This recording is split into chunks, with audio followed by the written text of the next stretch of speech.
Wait. Dream it, believe it, become it. Come on down. Boy, your beard is looking sharp. Bro, you look like one of them Hebrew Israelite brothers. Come on, Spence. What's going on, my man? I'm blessed, mate. Even better for speaking to you.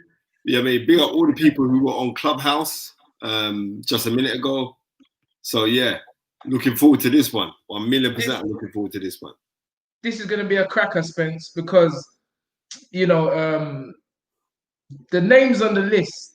You know, is incredible, and it makes you understand and realize how many great fighters that have come from these isles in the last 25 years. You know, a lot of great fighters.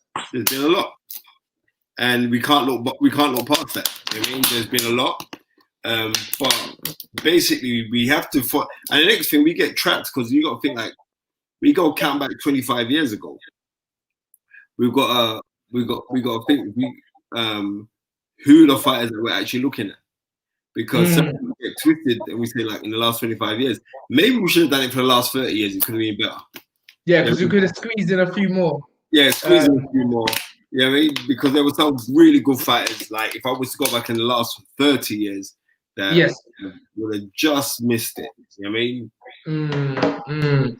Well, I mean, tonight the list is so in depth, you know, and I know there's going to be a lot of conversation in there, and I'm waiting to, you know, hear the listeners' views, and I guess we're all going to probably have a different top 10, you know, but I know me and you, I know the top at least 3 or 4 is going to be beat. I reckon we're going to be in agreement. I think a lot of people are going to be in agreement of that. Yes. So anyway, let's say good evening to a few of the people that's already online, Spence. So big up Nemo, F-Phone, Keen Mitch, the boxing man. They're all here, Spence. Yeah, man. I'm gonna send out this link right now, even though it's on Twitter, but I'm gonna send out this link as well. Let's not forget. This evening joining us is the one and only Mr. Johnny Nelson, Mr. Sky TV. Yeah. Big up Johnny Nelson, the entertainer. Yes. Big up Bobby Wright, our brother from another mother, who's always in the show. Who is actually it was his idea. It was his idea to say, yes. This show goes out to Bobby Wright. You have to big up Bobby Wright. It'd be sacrilege not to big him up. I mean, Bobby's a very nice human being, and he's serving our country well because he's a military man. Yes, sir. Big up BH. Pens, notepads ready. Come on. You see Aki and Poopo with a notepad and pen. You got to be ready because, you know, this is an educational show. It's not just a hype show and a humor show. It's a boxing educational platform because we do have the walking BoxRec himself, the one and only Spencer Fearon, the Hebrew Israelite, the sharp man himself. Old type test for Paris. Whoops, the alarm's gone off. Old type test for Paris. Ayan Yuda. He's already compiling his list. Steve Bailey. They're all there. The Late Show 42. Lions in the State. It's gonna be well. I'm very, very excited for this. And you know, listen, let's talk about. I mean, let's just mention the fighters in name first of all before we really get into the nuts and bolts of this whole thing. So on this list, we have Mr. Anthony Joshua, Mr. Nigel Benn, Mr. Carl, 90,000 at Wembley, Froch. Or was it 80? Is it 80 or 90? I can't remember. It was 80,000, and Anthony Joshua came on top that in April of 2017 when he beats Klitschko. And how much did he get? He got 90,000. God almighty. We have the one and only, the man, the god of Manchester, the hitman, Ricky Hatton. We also have one of the greatest entertainers in my eyes from these shows in the last 25 years. And that's the one and only Prince Naseem Hamed. Without a doubt. You have to think that Naseem Hamed not only used to bang out, man, but he used to bring entertainment, he'd bring excitement. Yes. He was that guy. But, you know what I mean, sometimes his head would take him. I remember, who did he hot up one time? He hot up Colin Hart from the Sun newspaper. Okay. He hotted up Colin Hart. He went to I don't like you. With his Sheffield accent. Yeah, you hotted him up. You know, yes. You know, his head would take because he was a very sensitive man. He'd say anything, print anything derogatory about him in the newspapers, and he would flip on you. Who else did he? I remember he made a former head of a TV company. I'm not gonna call his name, but he made a former head of a TV company. Hotted up a former head of a TV company, of former head of a boxing TV company. All right, let's not get deep. Right, and he made the man cry. Wow. Right. All right, I don't want you to go too deep into them because we got to break these things down, Spence. You guys, you're starting already. That's what I was saying. How can you be a head of anything that man made you cry? You're an idiot. Cool, say that. I'll put it. We got Mr. David Haye, who is now Mr. BT. Well, Mr. David Haye is everywhere. He's Mr. Sky, Mr. BT, and Mr. Everywhere. No, Sky no more, bro. Oh no? Nah, just BT. Okay. We got the one and only Tyson Fury, the Gypsy King himself on the list. We got Lennox, the Lion Lewis, who's, bro, he's in my top, I'm just going to say he's in my top 5. But where I think me and you's going to have a little beef over this. But Lennox Lewis is on the in the list. And the one and only Joe Calzaghe, we cannot forget the Welsh master. 46-0, Tunde. Undefeated. 46-0. Undefeated. And finally, on this list of 10, we have a man that is still causing controversy to this day.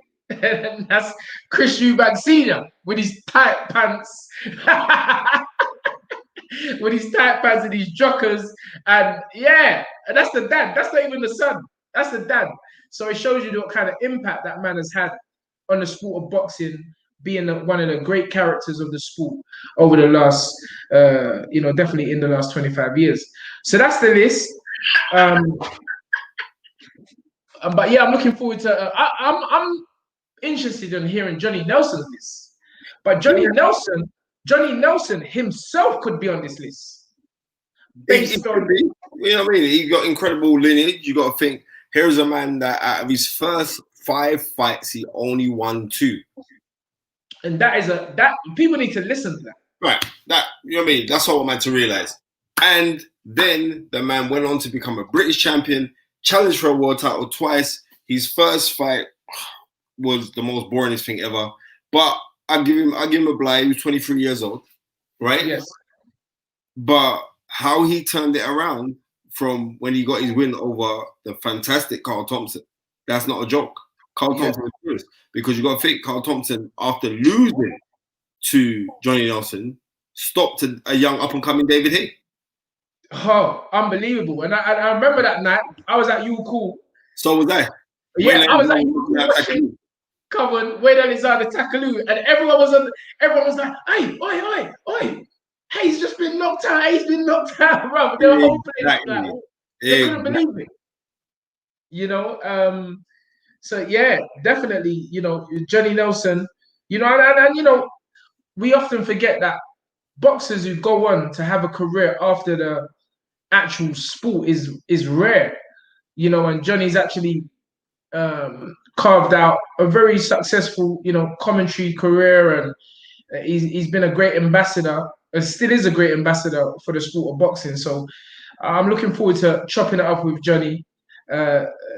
Like really, I'm really looking forward. I'm some of the stories what he says, what he speaks about at times, is really boring. Something. It's no. I'm talking about fighters. Some of the stories he talks about on the road. Okay.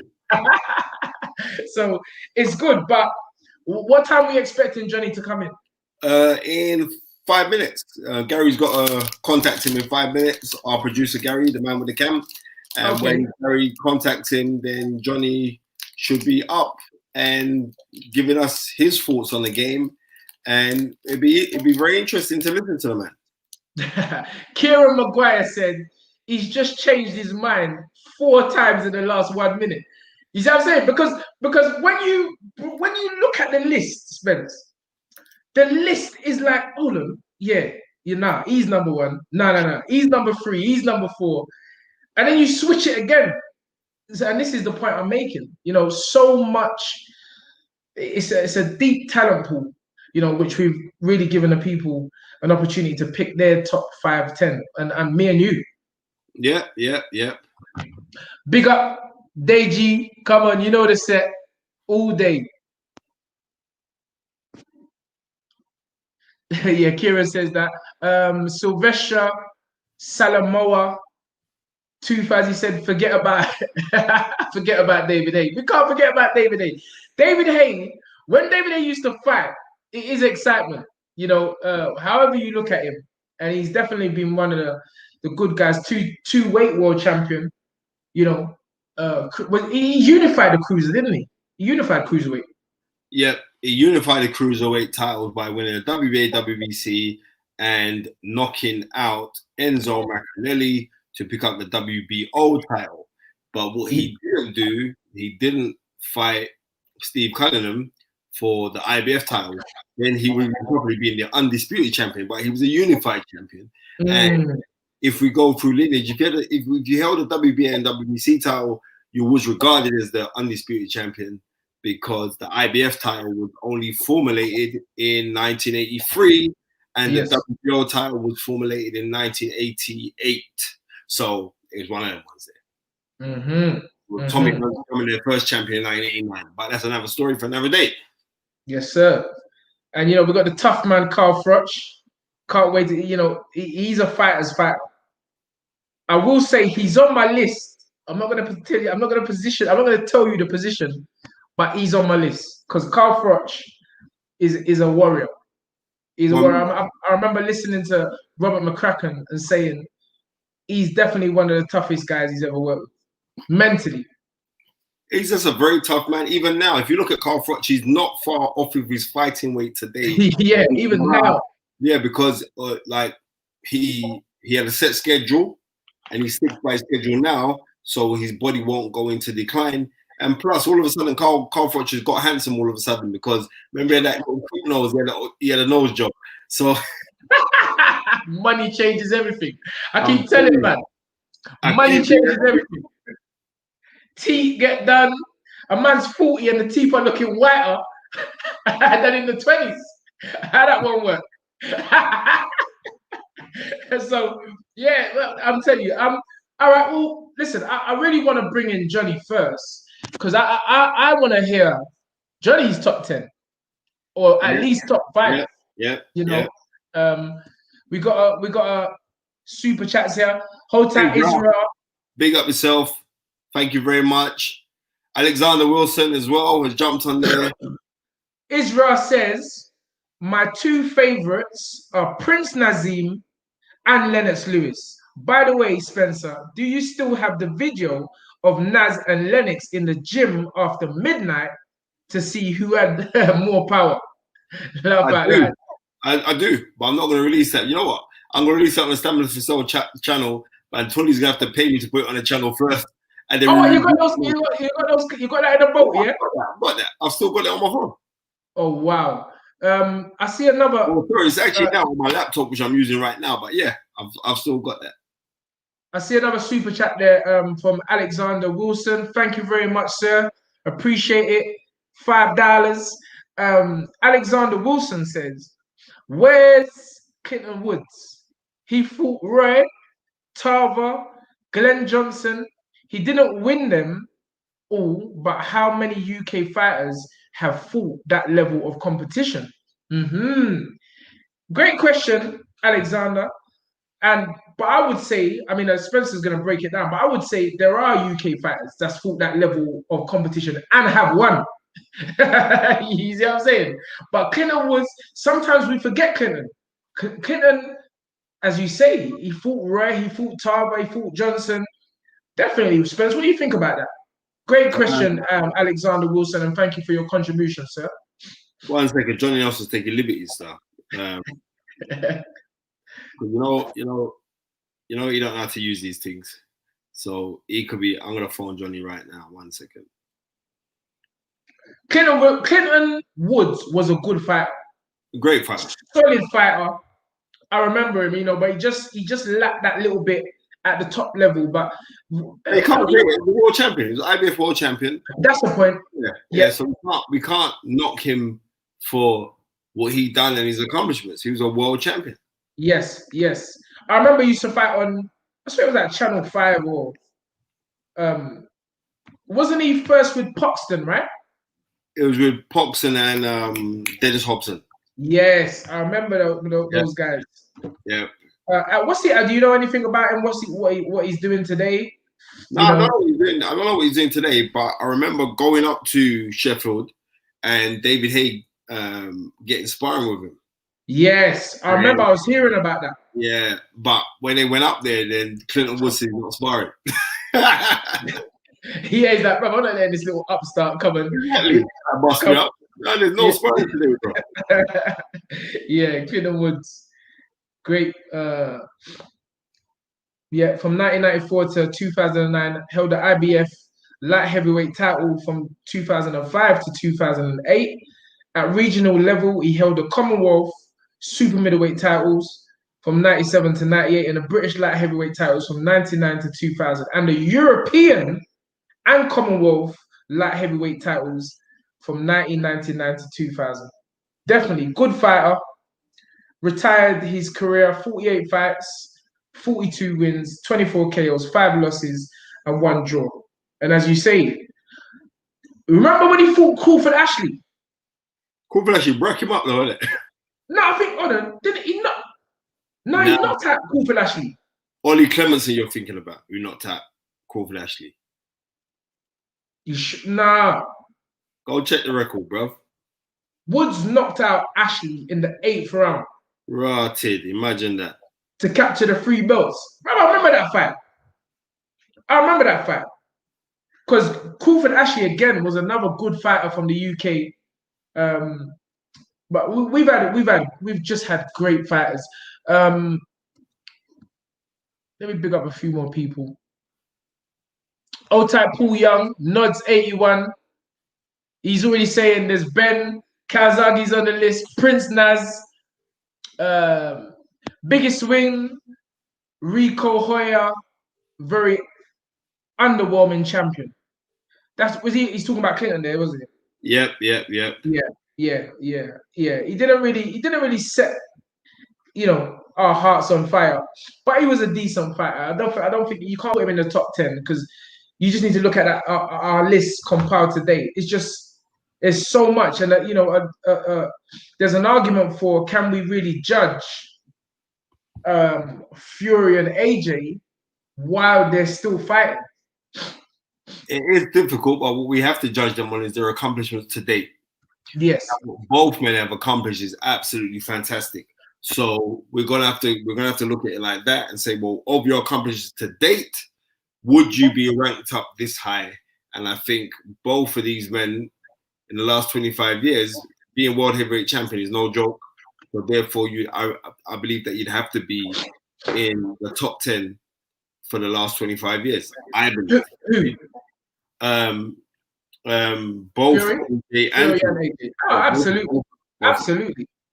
Maybe in the top 5, but we'll get into that. Hassan Sadiq, Prince Naseem #1, and best, following the styles of the great Harold Graham, Prince perfected it. I don't know. Will you agree with that, Spence? When I say that he perfected it, I would, because what he did was he put punching power. Yes. Into that style, like on another level. Like when he was in the rocket launchers, that's what he meant. Alexander Wilson says. Alexander Wilson knows his boxing. Trust me. Thank you for the contribution again, sir. He says, Would Jim McKenzie count? He retired, and we had this. Remember, we spoke about this the other day. Yeah. But doesn't he just fall out of the category? Yeah, it would have just fallen short. Well, not actually. No, he's in there. Last 25 years, he would be in it. Yeah, he'll be in there. He'll be in there if he retired. He would be in there, right? And I've also got to say, with Duke, a very, very, very underrated fighter. Yes. A man that was British boxer. I remember I was in America, I'll tell you a story. And you know that Kelly Swanson? Yes. Right? Kelly Swanson tried to bat up Duke McKenzie because it was... It's almost been around for years. Yeah, I'm telling you, man. Yeah, I mean, I don't want to talk out of business. But yeah, right? But she... Come on. But we can send gossip as well, you know, because you know gossip will bring bare super chats. Come on, anyway, go ahead, Spence. Kelly Swanson, yes, right? She was working for Bernard Hopkins then. So yeah, I'm Floyd. No, she worked for Bernard Hopkins. Like she was more Bernard Hopkins person than Floyd's then, and then she migrated over to Floyd's, right? Okay. So Kelly Swanson, she had a really big link up with Golden Boy as well. So while she's working for Bernard Hopkins, she goes, we're at the boxing, and she goes, not the boxing, but we're at the press workout. So me and Duke, we're sat on the ring where Bernard Hopkins is gonna go in to do his stuff, and then Duke walks into the ring. He goes, because he stood up. He's working for BBC then. Because remember, he used to do he was in the radio for BBC for Hopkins Calzaghe. Very good commentator as well. Yeah, he is. So Kelly Swanson gets up and she goes, look, everybody has to move away from the ring right now. She looks at Duke, she goes, you, sir, move away from the ring, right? I said, I see, no, this man is. I said, this man's a freeweight world champion. He's a legend in Great Britain. And then she kind of, oh, I'm sorry, I didn't know. And Duke looked at her, thanks for that one, Spenny. Because Duke wasn't going to say nothing, you know. He's like, he's a very humble man, isn't it? Very, very humble man. So, yeah, so off of that, yeah, Duke, good fighter. And it's when they were around, I never used to rate Duke. When they were around, I never used to rate him. What was he fight? Rodolfo Boho, when he won the IBF flyweight title at Elephant and Castle. Come on. I think that was... What year was that, Spenny? Huh? I think it was 89. 88, sir. 88, sorry, right. But I went to that fight. Hold on. You talking about Rolando, yeah? Is that what you said? Rolando, yeah. Yeah. 5th of October, 1988. Right, so I was at that fight. I was on it. And how I got in, because that was promoted by Mickey Duff. And yes. It was at Elephant Castle. Check where it was. It was at Elephant Castle, that fight, right? Okay. I didn't. It doesn't say it on the Wikipedia, but yes, go on. We'll take a look at it. Yeah. So I walk around. I walk around the back of Elephant Castle, swimming baths, and like, what was I? I was 14 years old. The knowledge, right? And I said, look, I ain't got money for a ticket, but what I'll do, I'll sell programs. I'll give you back the money in there.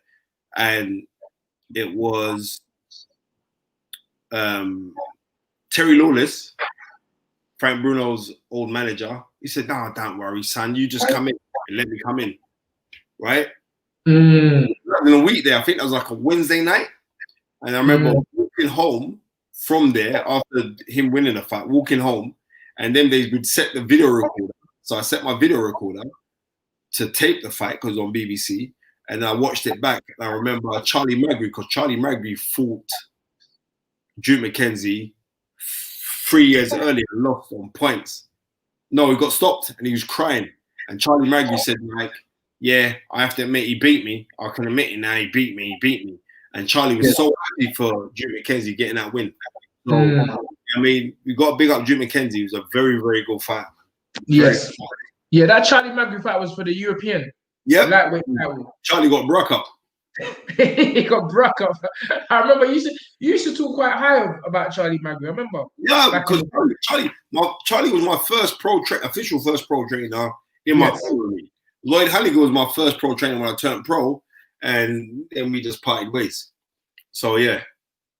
Well, He's on the line. Let's bring in. You want to introduce him, Tunde? Yes, please. Yes, please. Come on. Ladies and gentlemen, we have with us, he's a man that makes boxing. He's a man that makes boxing look poetic, sound poetic. He brings style, grace, personality to the game. He's sitting there. He's probably just finished off his curry goat and rice. He's got it. Ladies and gentlemen, let me introduce you. Johnny knows to eat curry goat or rice. Yeah, man, he does, man. What are you, man? Pudding. Johnny posted up the meat market. I've been watching the post, Johnny. Where you put bigging up the meat market. Johnny's he's up there. But you ladies know what and gentlemen, don't you? finally, my friend, Spencer's friend, big in the business, Mr. Sky TV. They should promote him to the president of Sky. The one, the only, Johnny Nelson. No, that hot too many people doing that kind of thing there. I'm all right. I'm good, thank you. I'm good, boys. You look like you're on fire. So you know what? I've got to say, you boys are killing it. I'm telling you now, you're killing it. And I've seen you go from nothing to something, and you're killing it. So always entertaining, always informative. So bad. What are you eating right now, Johnny? Chicken. Chicken. Well, it's actually turkey. Because there's not many black people who don't eat chicken. No, but I went up to 19 stone, you know. 19 stone, like, nah, that ain't right. So I don't mean like fat 19, I mean big hench 19, like bah. So I just want to slim down so I can fit in my suits before the show start again. For real. Otherwise, you're gonna have some Glenn McCory to lend you some of his. Hey, listen to me. This boy's been calling me out, hasn't he? Saying when you do right, yeah. Wow. Saying when he does Roy Jones, he wants to sort out our little beef. I thought we ain't got no beef. I'd have beat him up every day of the week. So he's just done another. So if it happens, you know I do it, don't you? If that, do it. That's what I'm saying. Is that you really think that fight is gonna happen, Roy Jones? Because Roy Jones just looks like he's just tricking people. Yeah, but you know what? But Roy fights for fun. You know, it's in his blood, and I think obviously with the Tyson situation, that was a little change in. But he's probably one of those guys that thinks, you know what, I still got something left, even though you're blowing his chin is gone. But I think against Glenn, again, you know, remember Glenn's been retired 25 years and the rest. So for Roy's still actively in the gym sparring and everything, hitting people and being hit. So yes. I think with Glenn, he's kind of, what is he chasing down? Because unless it's just a beating, I don't know what he's chasing down. And I guess it goes back to the whole, you know, we had that show on mental health and how a lot of retired boxers, they're really, they're finding themselves after their career's over. That's why I was bigging you up before, because there ain't many retired professional boxers that go on to make a career after the sport. And it seems to me what I'm seeing with this whole legend things is these men really have not done nothing after their career. They're just looking at payday. Yeah. But you know what? Times and employment has changed now, and doing things like this gives a chance. It's a chance for guys like you, Spencer, me, and everybody that knows our sports, but we just haven't got any letters after our name because we've been to college and university, or we're just not in the right place or being employed right by the right people. Now it's a chance for people like you and I to actually talk about a sport we know inside out. And so all of a sudden, the people that have only pushed a pen, that have never put a pair of gloves on, they're on the outside looking in because your job is to translate what everybody sees in the ring. And that's my job too, to translate what everybody sees. I'm no smart ass. You know, I walked out of school with no qualifications. But one thing I do know is boxing. And no man, no matter how smart he is, no how many letters he came out after his name after university can tell me about my sport. So forums like this gives people like us a chance to talk about our sport instead of you've got a lot of people that love the sport, and I get that, but only people that have done it can actually really translate it. Mm-hmm. Spence? Yeah, Johnny, looking back at your career, right? Your career, I think you actually underplay yourself. I think you underplay yourself because you don't really boast about stuff. You don't boast about the victory, and you have to go look on the night that you beat Carl Thompson. The night you beat Carl Thompson, you have to remember that after that win, even though I believe that it was a premature stoppage, but I still think you would have stopped him anyway, right? Yeah. After that win, you held that title for 7.5 years. People don't give you the credit of you being a world champion, and I think it was 2000. I think it was 2003. Ring Magazine. It was 2003. Ring Magazine had you as the #1 cruiserweight in the whole entire world. Talk to the people. You know what? Today, when you told me about this little chat we're gonna have, I said, "Excuse my French, we're gonna piss a lot of people off." Because Brendan always said to me, he said, "Your success." He said, "Your success says it all." So when man's saying, "Nelson, you were this, Nelson, you were that," my success says it all. And so when I'm asked the question, I'll give the answer. Otherwise, just leave them ignorant. So then I knew when I became world champion, I knew I was the best in the world. I knew when I became champion, I would never lose in the ring. So that's something you know in your gut. It's nothing you can say it's factual. I knew I'd never lose in the ring, but I knew I was the best in the world. And that's the difference between champions today and yesteryear. I was one of the few fighters that thought he was the best. I boxed a guy called Marcellus Dominguez. He lost to one Carlos Gomez, the WBC title the year before, and he was revered as one of the best at the time until losing. His first fight back was against me because he wanted to get a rematch against one Carlos Gomez. I beat this man up. But what he said before the fight was, if Johnny Nelson beats me, I'll retire. Because he's looking at my resume. He's looking, thinking Nelson's been stopped, he's lost, he's not done anything in amateurs, and they're not giving the respect where they respect you, which I don't mind. But when I see fights and I see fighters, I just think, you can't hustle me. I know that. I know our game. I look at Usyk and I rate Usyk. He's a badass. But I'd have beat him on my day. I believe so. On my day. And people kick off saying, Nelson, what you talk? I know exactly what I'm talking about. I don't have to worry about getting the tap on the back to say, yeah, you're right. Because I know. Yes. And Brendan told me to believe my shit. Donated $14.99, and he states, "Come on, speak, Johnny." He's enjoying the chat. And a man's paying for that, Johnny. A man's paying to hear you speak. Martin, fire. but Johnny, sorry, just going back to that point. You really are inspirational because a lot of people don't realize, even as an amateur, I think you lost like 12 or 13 out of 40. Speak about that, John. And most importantly, what drove you to just keep working? You know what? Some people are born and they know the path in life the second they're born. Some people are pushed on it, they fall on it. And some people just, they just never find that path in life. I started boxing, I had 13 amateur fights. I won 3. And people mock me. They mock me to my face. And even in the gym, you look at Dominic Kingle now, he's running the gym where Brendan's at. I know for a fact, if I'd have walked in the gym today with Dominic Kingle being the trainer, he'd have run me out of the place. But Brendan showed me patience.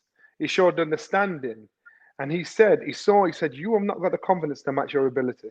I don't know if it was the way I stood, the way I spoke, the way if my head was up or down or whatever. But he said, if you stick with me, you'll be all right. And it's only because I trusted him and I believed in him, that I stuck it out.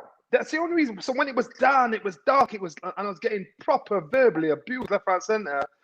He was a voice that I knew brought me through. And so when I became champion, I knew it was my destiny. I knew I'd done everything. I'd experienced everything in boxing for nobody to take it away from me. I've won, I've lost, I've traveled the world, boxing people's backyards. I've been abused. I've been glorified. I've seen every side of our sport. So when my time came, I knew that no other fighter had walked in my shoes. And that's what I thought. I never lose it. What the tax man? The tax man. The tax man heard that no one's walked in your shoes, saying that, all right, let me check those paydays you made. But Johnny, you know, again, you've spoken about the amateur, you know, but even as a professional, losing 12 fights as a pro, again, you know, that's why I think it was Spencer, well, both of us said, listen, we got to draw up a poster for Johnny, because you know what you embodied and what you go on. But Tunde, you know what? Winning and losing isn't everything. It's the end goal what's important. So sometimes you got to lose a battle to win a war. You know what I mean? Winning and losing isn't everything, and it's ego is our biggest enemy. So when we lose a fight, why? How can I deal with this? You got to check that, because it's not just about training your body, it's about training your mind. Shut up, Dad. It's about training your mind. You forgot to kill one dog to eat before you.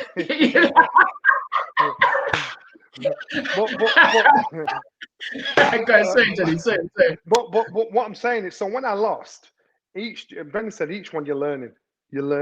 Learn from the loss, and that's all I did. I just kept learning from the loss, and so when each time I lost, I thought, all right, that one happened again. All right, this happened this time. That one happened again, and that's all I could do. But it was the best thing I did, and I'm glad I lost the fight I lost. I'm glad I went through the experience I went through, because I knew if I didn't, I wouldn't have been the champion I was. When I first boxed for the WBC against Carlos de Leon, boringest fight in the world. But I drew. Right? See there, and I drew for the fight. Now, and I lost. I didn't get beat. I lost, as far as I'm concerned. But it was a draw. A novice kid like me, it was a draw. If I'd have won that fight and they'd given that title, I'd have probably lost it in my second, third defense. So, and I look at things. I think, you know what, things happen for a reason. And I had to, and that's why, to me, I just think going through that, I needed that. Going through the loss to James Wayne, that was a loss. I needed that, because then I thought that ain't never gonna happen again. Never gonna happen again. So do you think that there's too much emphasis put on this, you know, this mystical own nowadays, and fighters are even being made to believe that if they lose a fight, their careers are over? Yeah, but because it's easy to sell. It's easy to sell a monster, an unbeaten fight that's knocking everybody out, a fight you don't understand. It's easy to sell that. So for TV, for the promoters, it's easy to say this man's unbeatable. But then for the fighters, once you start to buy into it and believe in all the hype, the second you lose, the second something bad happens, you start to think like the civilians on the street. You think you're done. Yeah. So you got to remember, and this isn't making out boxers any better than any other human being in the world, but you got to understand, this is a sport where we are different. We think differently from every other sportsman. Every man that sits in his armchair tells you could have done better, you were this, that, and the other. So this is a sport where it's about mentally getting yourself right as well as physically getting yourself right. Mentally going through experience as well as physically going through experience. Because with experience, what you get? Wisdom. With wisdom, nobody can tell you nothing. Nobody can tell you nothing. There you go. Spencer, what are you doing, man? Get off TikTok or whatever nonsense there. No, I'm just answering the questions on Twitter. Where people are. Okay. Johnny, well, listen, you know, tonight's discussion is about the best British boxers of the last 25 years. I mean, as I said, there are so many fighters which we could have put on the list, which are not on the list, because we really have had, and you know, as I said, you are definitely one of them. You're definitely in the conversation, and there's many others. You know, people were talking about Jim McKenzie. You know, these guys. Jules a badass man, rated, underrated, and he doesn't get the credit he deserves. He doesn't get the credit he deserves, and I'm thinking, why? You know, because this man is like, for what he achieved, people just don't get it. They don't. Unfortunately. So I'm gonna tell you the list, John, and we're gonna put you on the spot, because I mean it doesn't matter what you come up with. The list is so deep, and when you listen to the names, the list is so deep that we really could be here all day picking our top 5, 10. But here we go from the top: Anthony Joshua, Nigel Benn, Carl 80,000 at Wembley Froch. We got Ricky the Hitman Hatton, Prince Naseem Hamed, man you know very well, David Haye, Tyson Fury, Lennox the Lion Lewis, Joe Calzaghe, and Chris Eubank. What a list! You know why? Serious list. A serious list. But you know what? You've got to give credit where credit's due. No matter what, I go on with me and Naz. I'm telling you now. Well, what happened with you? To see. What happened? Yeah, because controversy and chatty business sells. So come later. But regardless of the relationship between Naz and myself, he is the best British fighter I've ever seen live. Bar Harold Graham. Harold Graham didn't get the winning world title, so it's hard for me to sell him. But I'm telling you, because I see it, and listen, I could be wrong. I don't know what Nigel did in the gym when nobody's there. I don't know what the others have done in the gym. But I'm telling you, I seen that boy broke up some man in the gym. And I can remember when he went to New York, and it was a big deal when Naz had to go and fight in New York. And when you look at when AJ was out there, I was sat in a limousine with Naz, and we were driving through Times Square. 1997. And there's a big billboard poster of him in Times Square, flashing up. And Naz is like, shit. And it's the first time I ever heard doubt in the boy's voice. He said, you know what, Johnny? I'm nervous. I went, yeah. But then when it came to the fight, he was a one fighter that he translated nerves and that fear into energy, into ferocity. The crowds he attracted, Puff Daddy, Michael Jackson, all them people that knew this boy was something special. I'm telling you, he could fight. And he could fight for fun. He did fight. He fought some live opponents. I agree. When he boxed Barrera, this boy had fallen off the scale. He thought he could do it all himself. But the team between him and Brendan Ingle were untouchable. Look at what Naz did to boxing. So you look at what money's been brought into boxing because of Anthony Joshua right now. But you look at what Naz did in regards to the razzmatazz, the show business in our sport. That's Naz, you know. That's Naz. I remember Chris Beaumont season 1 that jumped over the boats.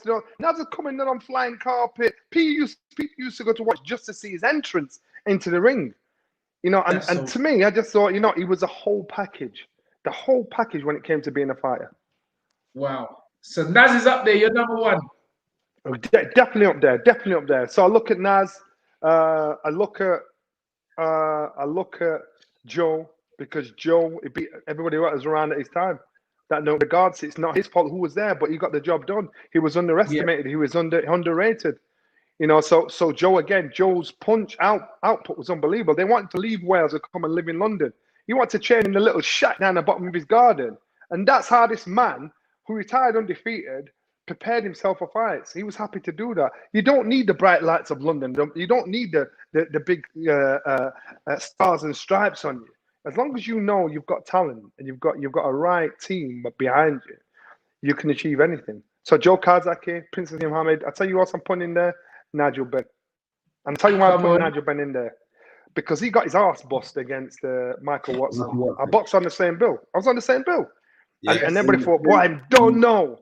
And then remember all the criticism he got because he was reckless, he was open, he was vulnerable, he was chinny. All these things were being said. I saw Michael give me his ass in Finsbury Park.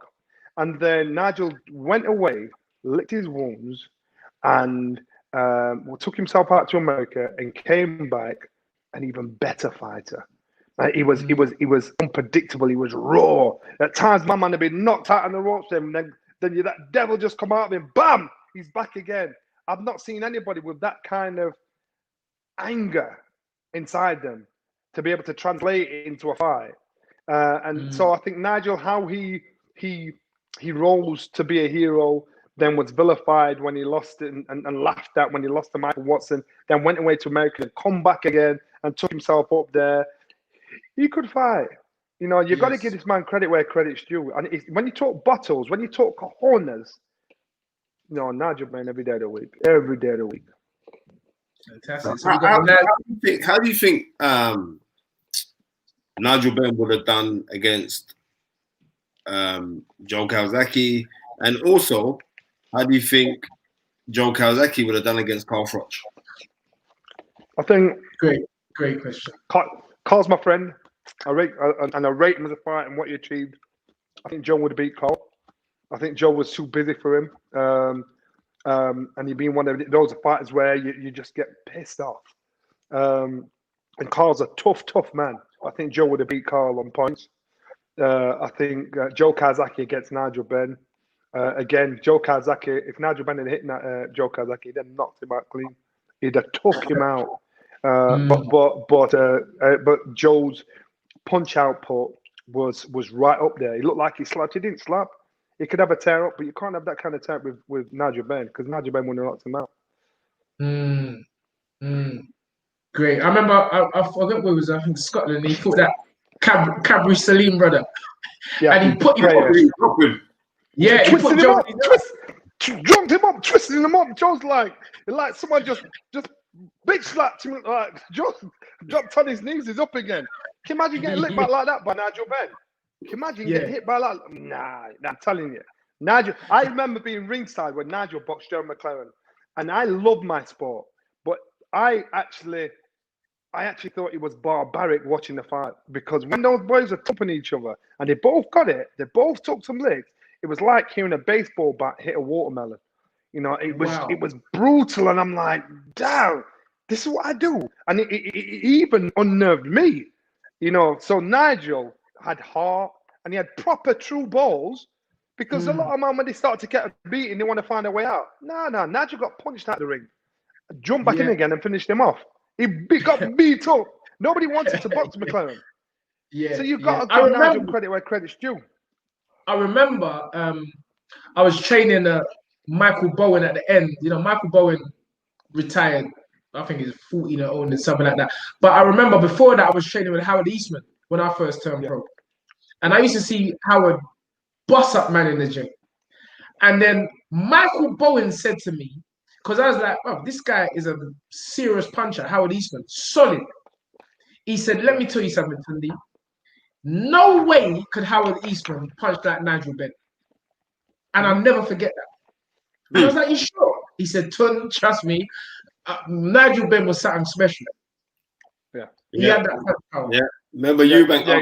They fight in 1990, November 1990. Eubank. Oh, this man. Oh, he was like, I'm just in pain, bro. You know why Chris had his number? Because Nigel hated Chris. And once you start working like that, you stop using common sense.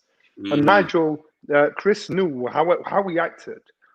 Got under Nigel's skin. Now, if I can get either of you to hate me when it comes to fighting, man, you've had 3 months training. Johnny, that's not I've got to make you hate me.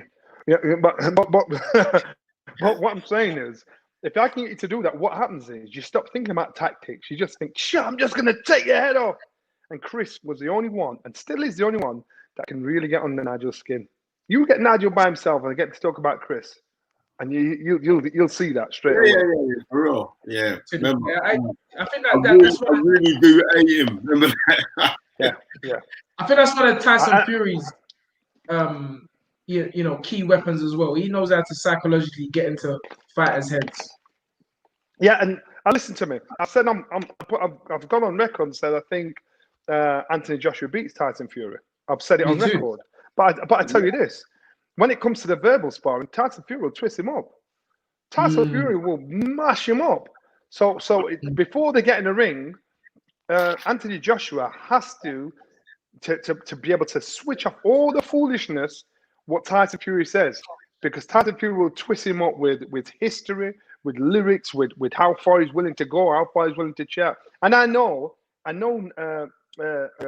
Anthony has a cool rude boy side to him, but he's far too professional to let everybody see it. And I know when them two fight, it's going to be two different stories before, during, and after the fight. Great. Alexander Wilson again. Thank you again for the $5 donation. $5. Got a question for you. Just pay $5, so you better put in your best English to answer this one, Johnny. Yeah. Johnny, Alexander Wilson asks, Johnny, I said Clinton Woods should be on the list of the top UK fighters in the last 25 years. He beat Glenn Johnson, who was the lineal champ at 175. So, you know, what was your take on Clinton Woods, Joe? Clinton Woods, a Sheffield boy, a tough piece of man. I understand your argument, especially if you're a fan. I don't agree with you because he beat Glenn Johnson. Glenn Johnson was again another tough man. So you had two tough necks getting in the ring, and Clinton outboxed him. But you've seen Clinton get outboxed. You've seen Clinton can take a lick, he can give a lick. But I think he was very good. He was just very good. It wasn't like outstandingly shit. You see, my man do that. That's what I said. It didn't do anything to make me think, damn. I just thought this boy's tough. He's good, and that's what got him through. Yeah, that's exactly what I was. And it sounds like I'm disrespecting my old Sheffield. I'm not. I'm just saying it because I like Clinton, but I just think he was very good for his level. He was very good. And so at that time, he beat all comers that were there in front of him that went to toe to toe with him. He was a tough man. Yes, my sentiments exactly. So listen, you said Lennox, didn't you? Yeah, you said Lennox. Yeah. You said Nas. You said Joe Calzaghe. You said Benn. So that's 4. Come on, I'm gonna tap you for at least 3 more. You know, I'm gonna repeat the list. You know I'm in it, don't you? Listen, you gotta see where we put you. We've given you your own poster. We put all the other fighters together. We gave you your own poster, John. So that says enough. So yeah, let me repeat the list to you again.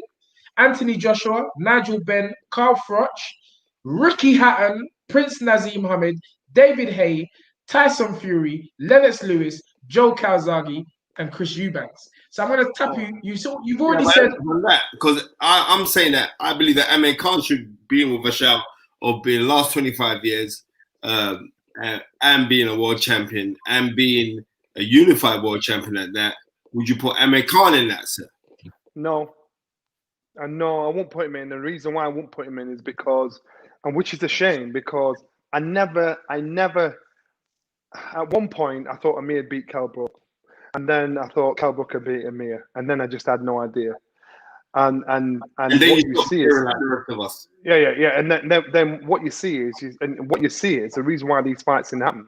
If for one reason or another, if Kell does this, we'll fight. If Kell does that, we'll fight. But for one reason or another, he didn't want to fight Kell. Now, trust me, he could have beat Kell. I didn't. But I thought, you know what? You let yourself down. You're dissing yourself hard because there's either some deep-rooted hatred there, or you think this man's going to give you your ass. He's going to give you a ass busting. So Amir, that's the only thing that lets Amir down in his career because he is the fastest fighter when it comes to dropping combinations I have seen live. Fast. Oh my God! When he boxed Devin Alexander. I saw this you at the Excel. I remember he fought the Irish, but I forgot what his name. I could not believe how fast his hands were. Yeah, and which is why I couldn't understand it. He didn't want to box Kell. I'm like, why wouldn't you want to box? Because there's nobody faster than Amir. So I thought, why wouldn't I box Kell? But you know what? Some man, when you see a bogey man, you think, I'm staying away from him. So that was the chink in his armor. Where I said, Ezra, that's your chink. Johnny, $4.99. He's posted it in there. So big up yourself, Ezra. He is saying, Johnny, do you think Amir Khan should make the top 10? Zab Judah, look at the fighters that he's beaten. Zab Judah, Polimalaji, Marcus Madana. He floored Marcus Madana. Remember, he floored him with a body shot. Listen, I agree. Adrian couldn't do. Luis Calazzo, a very, very good fighter. Devin Alexander. I put him up. You know what? You're right. Put him in the top 10. Good resume. So what do you think? You know what? Put him in the top 10. Put him in the top 10 because of the victories he had, because of what he was capable of doing. He was either take you out or be taken out. He was exciting to watch. Put him in the top 10. I hear what you're saying. Because you look at what else was around, yeah, he deserved to be in the top 10. But put him up there at the top, I won't because of that, what I just said, because of the Kell situation. I just thought, nah, it's just. And the thing is, I've not even put Kell in the top 10. So what does that say? Yeah. You understand? Yeah. And so yeah, and Kell's my boy. You know what I mean? So I just think, well, you know what? But then there's some names also that we've kind of forgotten about, because like we're talking about super middleweight, and no one ain't calling James DeGale, who was the first man to become an Olympic gold medalist and the world champion, right? For Great Britain, the first man ever to do it. The second man, obviously, is Anthony Joshua, right? But he was the first man to do it, and he done it at a time where he had a tough fight against Jarrell. Jarrell was no pushover. Jarrell was a serious campaigner. Yeah, but unless you was into our sport, you wouldn't appreciate how important that win was from James DeGale, and that's why you don't get the credit the credit he deserves in regards to that. And James DeGale should be there. Lennox Lewis definitely should be there. Anthony Joshua and Tyson Fury should both be there for different reasons. Now you look at Anthony Joshua, you look at the space of time from 18 years old to this point now, what he's achieved in this short space of time. Usually, man will spend 10 years in the amateurs and then turn pro and then start to learn the trade. My man's been boxing 14 years? I was in there, 32? 32. How old was AJ? He'd been boxing from the age of 18. It's right? ridiculous. So look what he's achieved in that short space of time. So that's why I put him in there. Because this boy's like, I'm like, you know what? You're not even a finished article on what you've done. For Tyson Fury, of course, this man has immersed himself as a fighting man in our sport. He knows our sport inside out. His style may not look attractive, but he's a sweetest boxer out of all of them. He'll use a jab, he'll use a fake, he'll use a dummy, he'll use old school fighting. And so with Tyson Fury, again, another fight that definitely has to be up there with the best. Because you let him run away with himself, he's going to take you out. So again, and that's why we're in a great time where we've got two fighters that could be potentially fighting each other next, as in Tyson Fury and Anthony Joshua. And you know what? I actually like that. So if we was to do a ranking right now, would you say that you were a greater cruiserweight than David Haye? Yes. Why would you say that, Johnny? Come on.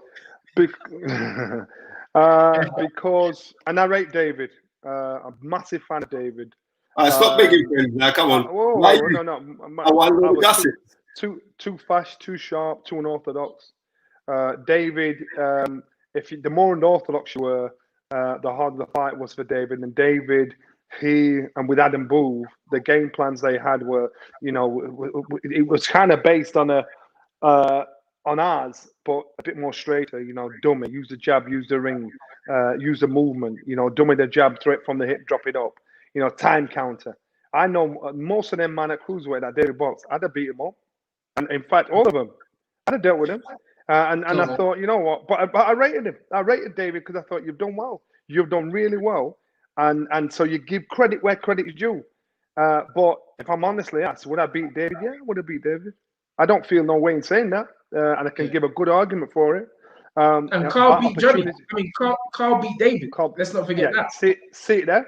So what I'm saying is about opportunities. And listen, I didn't want to just be WBO champion. I wanted to unify. I wanted to box one Carlos Gomez, who at that time was said to be one of the best. And I went to watch him box over in Germany. And he said on national TV, he said, Johnny Nelson's here watching, would you fight him? He said, you couldn't pay me enough money to box that man. He said it on national TV. And I'm like, boy, how come people back home not see this? And one Carlos Gomez was a badass. Cuban born, based in Germany, southpaw. He was beating everybody at cruiserweight. He was a proper handful. And so I knew what I was capable of doing. I knew when I saw David Hayes. I knew when I saw these guys, I'm thinking, give me the chance. Give me the chance.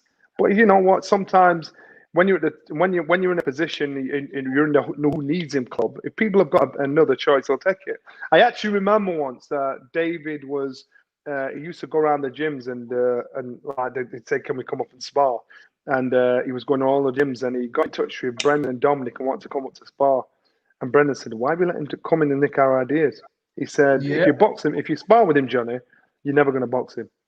Exactly. So he said, and he didn't play. Benn didn't buy into that, and I went, all right, cool. You know what? And I think he was on the first poster we done. DSM says, I agree, Sport. Frank Bruno. It's like we're forgetting Frank. Frank was a darling of UK boxing. To this day, He was. when Frank gets introduced to the crowd, it's a Bruno. you know, so Yeah. you know, It was, and Frank Bruno, he was the first crossover boxer in our sport. I remember seeing him on that Milk advert and doing the Nike advert as Frankie's time on national TV. I thought, my man's, he's gone now, he's done it. And so the only other fighter that I know has got commercial like that is Anthony Joshua. So that has had that crossover appeal where your grandmothers think, oh, I like that young boy there. You know what I mean? So for Frank, he commercialized what boxing ability he had. Yes, he was found wanted against certain fighters, but for what he achieved, for his style of fighting, for his strength, determination, 4th attempt at a world title to finally get it, you know, Frank deserves to be up there just out of pure respect. But yes. Are we talking respect? Are we talking respect? Or are we talking skill? You know, you understand? Yes. You know, and so. But Frank, I respect him every day of the week because I remember I worked in Battersea. Went down for the school holidays. I think I was 15. Selling umbrellas for £1 a piece under the Battersea Clock Tower on the corner, and I was selling umbrellas for £1 a piece. And a little red Escort pulled up in front of me at traffic lights, and I looked in. I'm thinking, Ross, I'm still behind my table. Pounds for the umbrellas for £1. Frank Bruno crunched up behind this Ford Escort, this little red Ford Escort. And I'm like, Frank! And Frank waved to me. And I felt it lifted me. I thought, yeah, man. And it was just so nice that he just spent the time to just turn around and give me that nod. And I looked at Frank and I thought, and ever since I've liked him ever since that day. And even now, I got a soft spot in my heart for him because he made everybody feel as though they knew him, or he made everybody feel as though they knew somebody like him.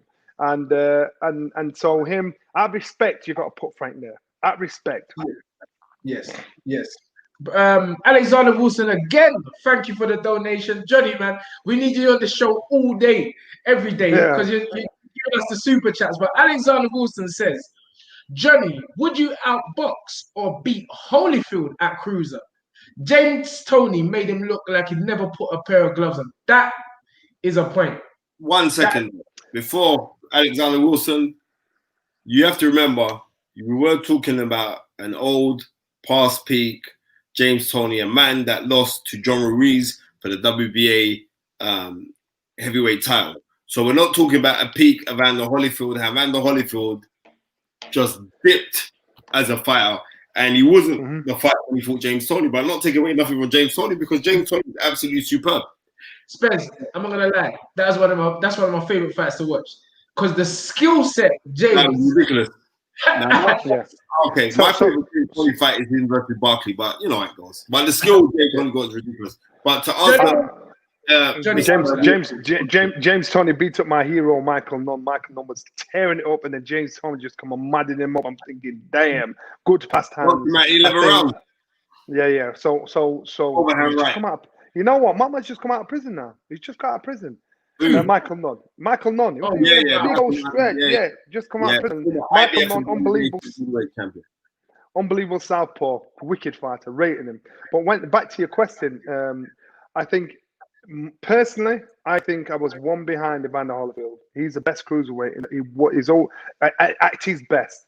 He was the best in the world. Evander Holyfield, even when he boxed Mike Tyson, Evander Holyfield's punch repertoire was far too much. It was far too varied. His heart was that of a man that didn't know anything but win. Even when he was getting his ass given to him, and that's the one I've got to pay homage to. Evander Holyfield. I looked at him and thinking, you know what? You know, they give you a good run for your money on my day, and you on your day. But I rated him. He had such a volume of shots and power and timing. And remember, my man stepped up to heavyweight and he was dropping some big old pieces of heavyweight and stand there toe to toe with him. And so it's not just about the ability. It's not just about the boxing ability. It's about the heart and the mindset. And he had it all.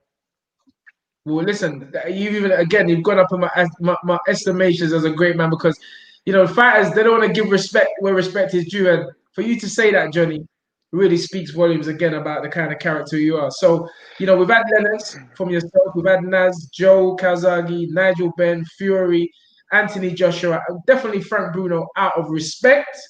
I'm going to press you for one more. One more out of, let me see. We've already mentioned him, James DeGale. We've already mentioned him, James DeGale. James DeGale does not get the credit he deserves. And even though he lost to George Groves, when he went out and when he started to fly. Because George Groves went on to become a world champion as well. Yeah, and you know what? George Groves, you've got to put him in there as well because George Groves beat him. But you look at the fighters, everybody's got a bogeyman. And George was James's bogeyman. Because there were certain man that James boxed that would have beat George, and vice versa. But James's problem was he was too emotionally driven by his disdain, his hatred for George Groves. So it beat him every time. Yes, it beat him every time. No, sorry, John. Carry on. Yeah, so that's why I've got to put James there because James, his style, his fitness, his arrogance when it came to fighting. Eventually, when he became fully confident with himself, this guy was a rounded fighter, and he was in some proper wars, man. Remember who was it? Bob Jack when he come out, all his teeth were broke up. Badu Jack. Yeah, Badu Jack. Yeah, but listen, everybody thinks that happened in the gym. I was in the Fifth Street gym down in Miami, and they said it happened in the gym. Wow. 2 weeks before, he got all his teeth got broke up in the gym. And Marman said, James Antonio Tarvio was telling me he was there. He said, Johnny, he was stood there and he was having wars, and I'm like, yo, you're fighting in a couple weeks' time, and he was there, and his teeth got broke up in the gym, and he still went into fight and still went in and put up such a performance. He's a true warrior. And that's why there's not many warriors. There are not many warriors in our sport, and I've met one or two of them. True warriors, through and through.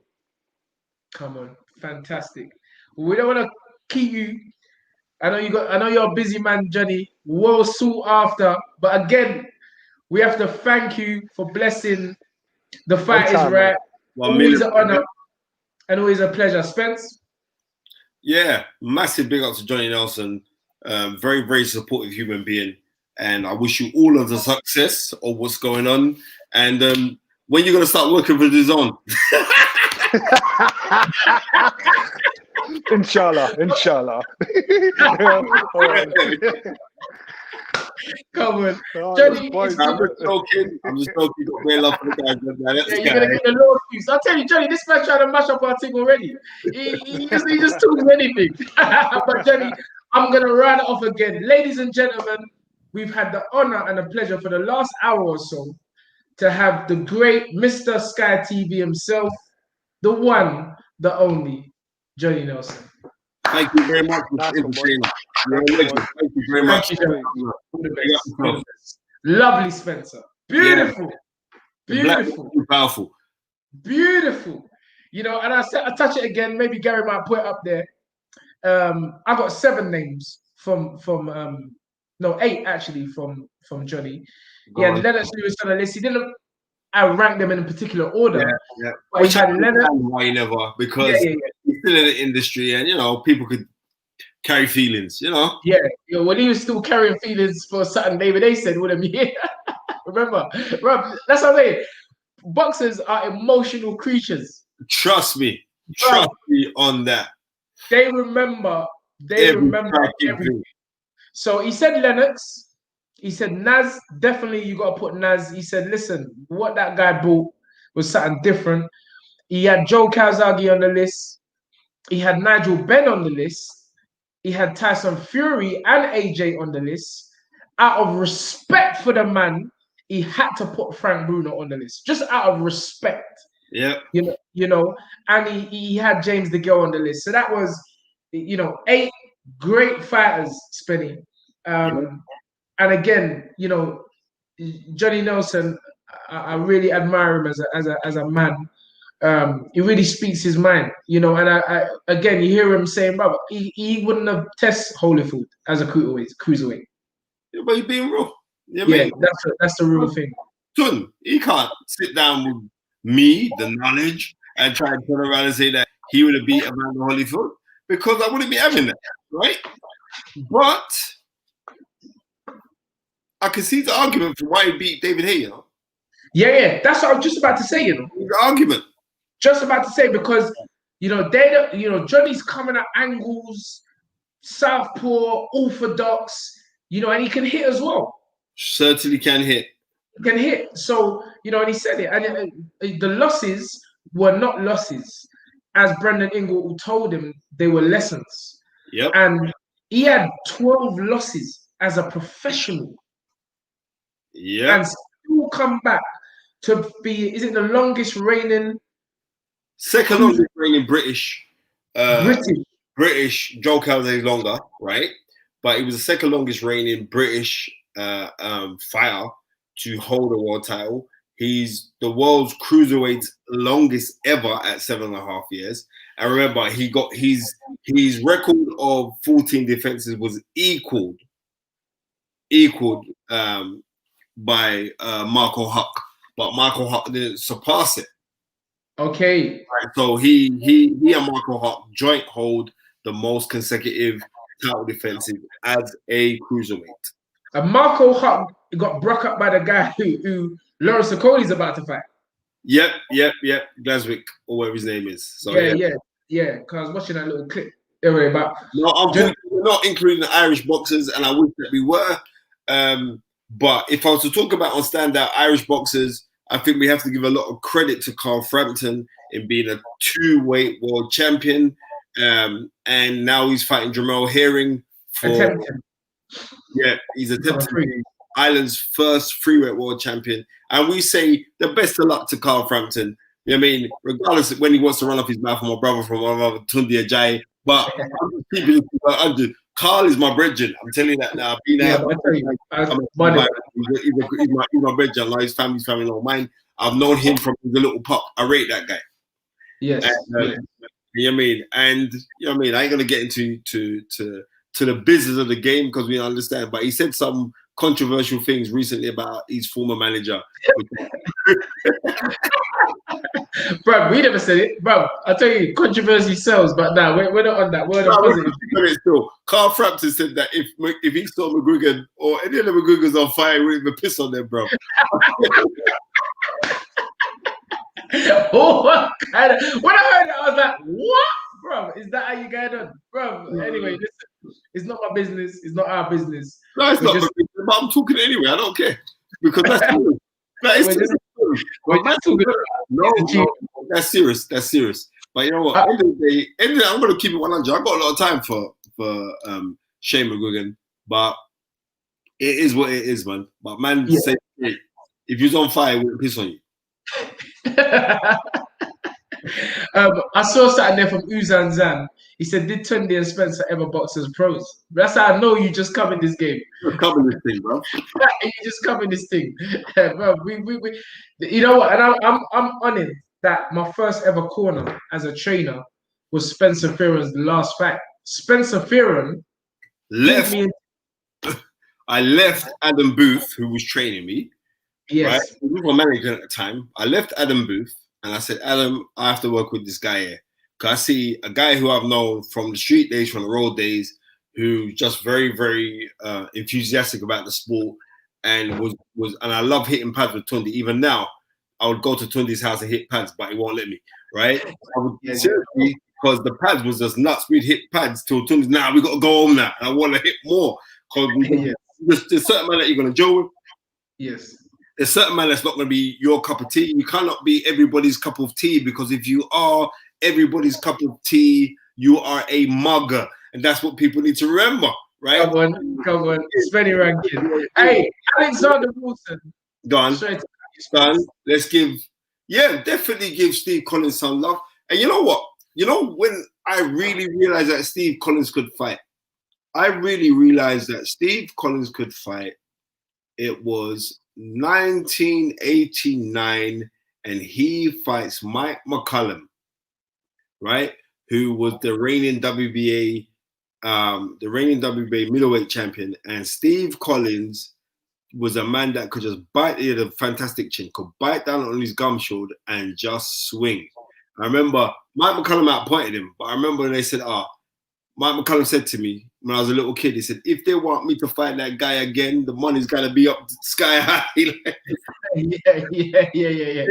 Could rumble. And regardless of like him fighting Eubank and Benn at the tail end of their careers, right? It don't matter, because when you think about it, Steve Collins was kind of at his tail of his career as well. Yes, and same like with Calzaghe fighting Benn, Hopkins and Roy Jones. Yeah, he was at the tail end of his career.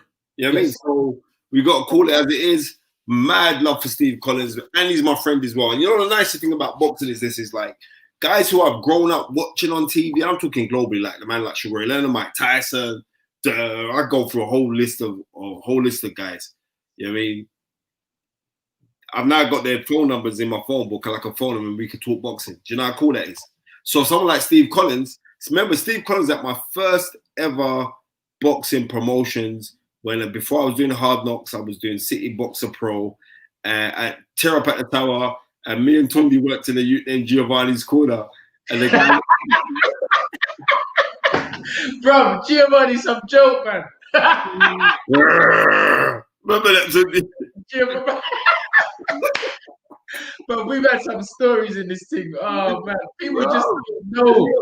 Tunde, that's 15 years ago, you know. Mad Giovanni, I remember Giovanni. Yeah, the boxing is a serious business. What I'm saying is this: Tear Up at the Tower. My first ever show was at the high class. Was it the Gorman Hotel in Towbridge? Yeah, in Towbridge. And I sold that out. I remember. And a dinner show. And I remember that day, I made 30 grand, right? 30 grand I made. But you never told me that. I would have lashed somebody. I remember I had 3 other partners as well. So when they left that cash, well, I was left with money. I couldn't feel like that Ferrari. Remember that blue Ferrari too? Yeah. Come on. But I remember that show, and I remember Steve Collins was there. Steve Collins, guest of honor. Guest of honor. Lloyd Honeyghan said he wasn't gonna come, right? Remember, he come up with the big jacket and the turn. Then Lloyd Honeyghan turns up and says, "Yeah, I'm here. You have to pay me." Yeah. I said, "No, you're taking liberties, like this is a true story, right?" Like, I still love Lloyd Honeyghan, but me and him go back and forth. I remember I said to Lloyd, "My first show, make sure he comes in, Spencer. I got a big movie to go to, right? I got a movie to go to, right? So come turn up." I said, "But I'm paying you good to come down. I'm going to pay you good to come." You know what I mean? Because it'd be nice you come down there. And I'm doing it more out of respect. I don't have to have you being there going to make no bits. We sold out anyway. Yes. He goes, I can't come, right, bro? I said, all right, cool. Put the phone down. The night of the fight, Lloyd Honeyghan turns up to the show. I remember. Yeah, I turns up to the show in his bow tie. I'm saying, bro, Bridget, why you? I remember I had Charlie Magri there. See, I respect all them else. See, Charlie Magri, I love Charlie Magri because he was my first pro trainer. I said, Charlie, come down. Charlie, come. I had John Connolly there. Yes. Right? John Connolly, he was like heavyweight world champ. Again, John Connolly was he comes out of the list, but another great fighter. Yeah, because he's way too. Yeah, he's way past. He retired in 1991. So otherwise, but he would be in there, right? Yes. Who else did I have there? And Steve Collins. So I had these great men, and Lloyd come, and I'm saying, brother, it's like you're turning up to this thing now, and you're coming. You know, Lloyd, I didn't even talk me to the board of control. What you think I don't remember? I remember everything. You know, I said, no, I'm being real. I principle, I'm not paying you, bro, because you're taking liberties. Right. It was like, money is not my God, but Spencer, you take liberties, right? So he took me to the board, and it was Robert Smith that said, Spence, look, I know Lloyd can be a handful and a nightmare. And I know, remember, Robert Smith fought Lloyd Honeyghan, you know? Yes, I remember. And Lloyd knocked him out, right? So he was like, just pay him. And it's just all right, then cool. I said, and I phoned Lloyd. I said, send me a bank deal. I sent him the money. But that's how it is with me and Lloyd, because Lloyd kind of grew me up from a little kid. Because let me tell you this: when he beat Donald Curry, sorry to go off a record, right, off script, but when he beat Donald Curry in 1986 September, the knowledge, right? I was at secondary school then. Remember this now: Lloyd Honeyghan is undisputed world champion, right? And they used to live down the road from me because I was at Cotton Garden Estates, and Lloyd Honeyghan was on, what estates was he on? He was off Wharf Road Estate, innit? Yeah, Haygate Estate. Yeah, Haygate, yeah. He was on Haygate Estate, right? So I'd see Lloyd Honeyghan regular as a youth when I'm growing up. And then I got to know Lloyd Honeyghan. I'm a little kid, but I'm like, wow, Lloyd Honeyghan. I remember nobody gave him a chance against Donald Curry. And I was telling him, well, he's going to beat Donald Curry. Had I known boxing like how I know it today, I would never have picked Lloyd Honeyghan to beat Donald Curry. Right? But back then, I was as determined, right? He's like me, he's of Jamaican descent as well. Lloyd Honeyghan was good. Lloyd Honeyghan beats Donald Curry. Lloyd Honeyghan, check this one out, Tom.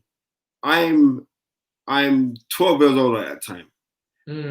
Lloyd Honeyghan picks me up in his black Rolls Royce from my school. Wow. People still talk about that today. Come on. Right, remember Lloyd Honeyghan come pick you up from school? He picked me up from school. Yeah, I'm in the area. It's by chance I'm coming out of school and he just pull up.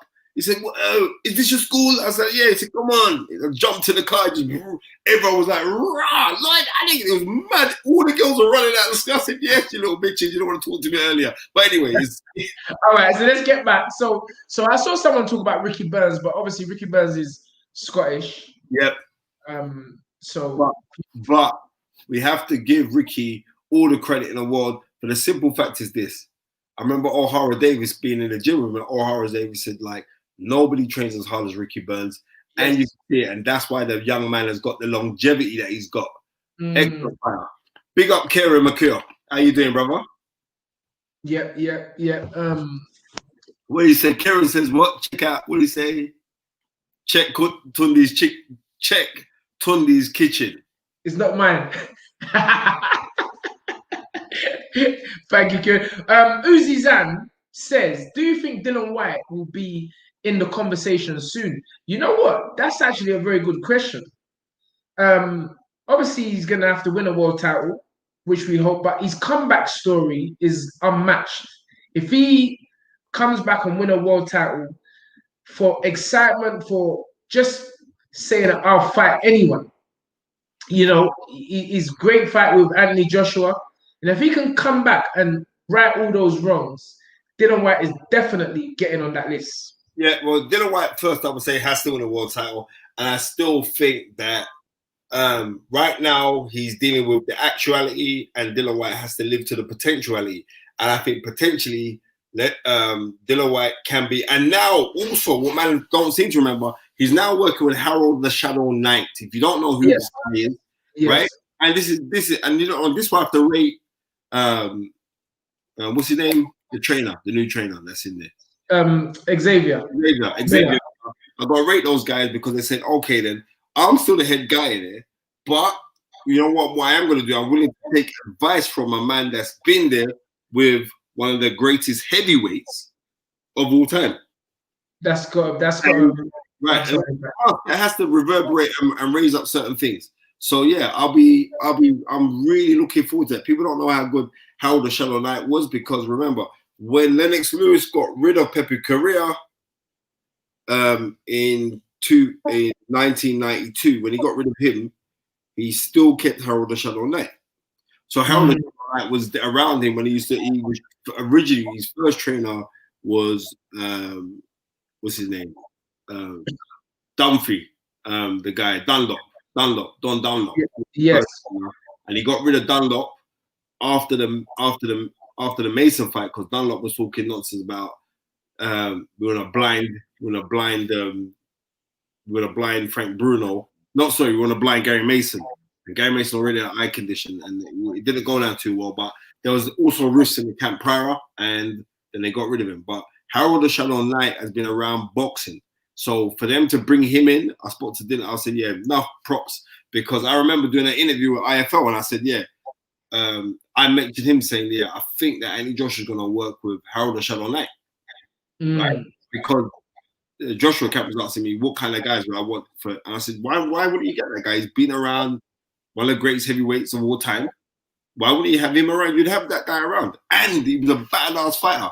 Only lost to Rocky Lockridge for the IBF Super featherweight title. The guy's a very good fighter himself. And I mean, it's nice that they've done that. But we digress. Alexander Wilson, thank you very much for your $2. Joe Joyce will be in before White. Before White. So basically, he's saying Joyce will win a world title before Dylan. He's saying, like, I think he's talking about being on this list.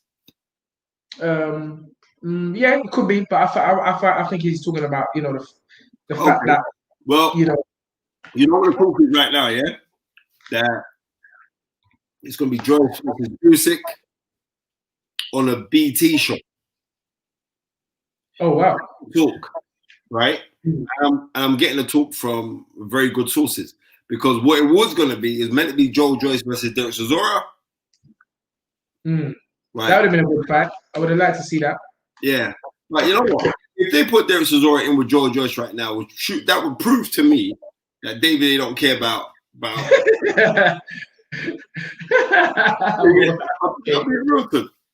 Okay. Well, listen, I guess the way he's looking at it is like make the most money. You know, Derek will fight anyone. Yeah, I know. But you know, you got to think about a man's health and what it's gonna be like. You just, you know, we spoke about it with Johnny. You know, fighters after their careers are over, you know, there's pugilistic dementia, and it's serious, too. It's very, very serious, and you know, we have to think about the health and the well-being of these fighters once they finish their careers, and people should be there to protect them and advise them, not just. I mean, it's the game, innit? You know, you have different types of people. You know, sometimes the paycheck is what is overlooking a man's health, but that's why, if I'm in there, I'm like, think about Derek. Derek, he just loses. He doesn't really get, you know, apart from the Dillian Whyte fight and the David Haye fight, you know, Derek doesn't really take that much punishment, but it's the accumulation of punches, the trading and everything like that they just got to be careful about. But Spence, I'm going to tap you for your top 10. Because that's how we're going to finish up this show, talking about your list, my list, what the people think. You know, I know there's a few people up here who've come up with their own list, top 5 and stuff. But it'd be good. It'd be good to hear, you know, Spencer, the knowledge. Right. My top 10 is this. I would say, if you've got it written down, because I've got mine written down. I've got mine written down. Well, I've got my phone written down on my phone. Right? Yes. We'll go from. Let's go from 10 to 1. Go from 10 to 1. All right. Oh. I would say. Pick up Kieran Maguire. He said I'm lying. Hold on, Kieran. Anyway, go on, Spinny. All right. Number 10 in the last 25 years. Number 10, I'm going to go for Amir Khan.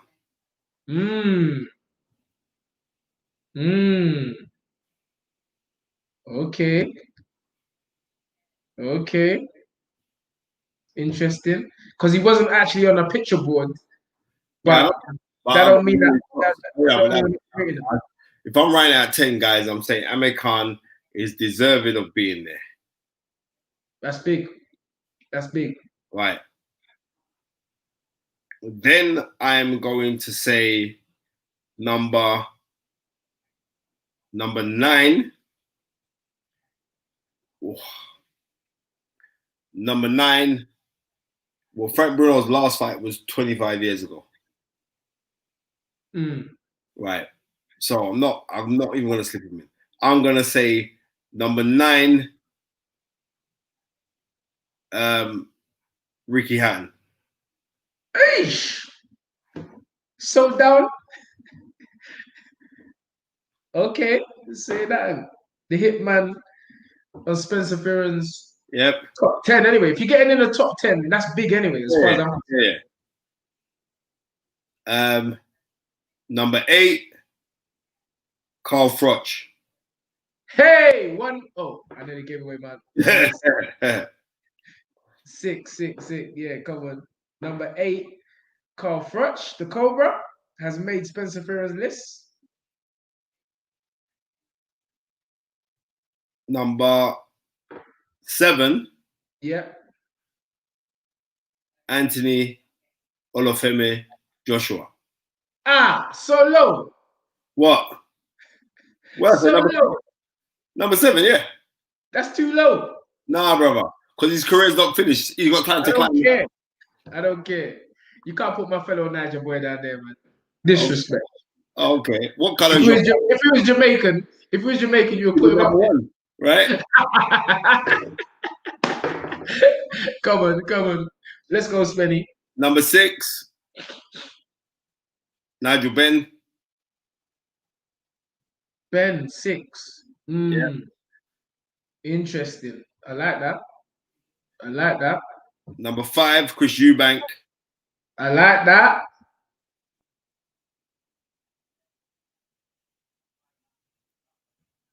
Number 4, Tyson Fury. Hey! I'm just gonna say I ain't gonna say that.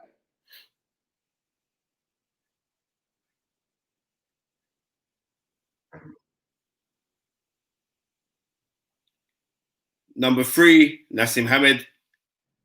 Whoosh.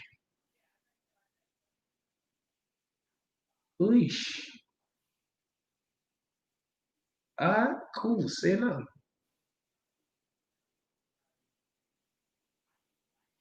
Number 2 is the what I want to hear. As Sporting Icon says, MTK bias. we got. Listen, the man that's paying the check have to get the big ups. Old time Sporting Icons. Number 2, Spencer Fearon's number 2 is like a drum roll. Come on. Number 2, Joe Calzaghe. Hey, Shinike. Yay. And number 1, Lennox Lewis. Come on. Gary, you got that, mate? I actually agree with you with 3 people on that list. You know what? But me saying it, I maybe want to switch number like Lennox Lewis for number 2 and Joe Calzaghe for number 1. Maybe.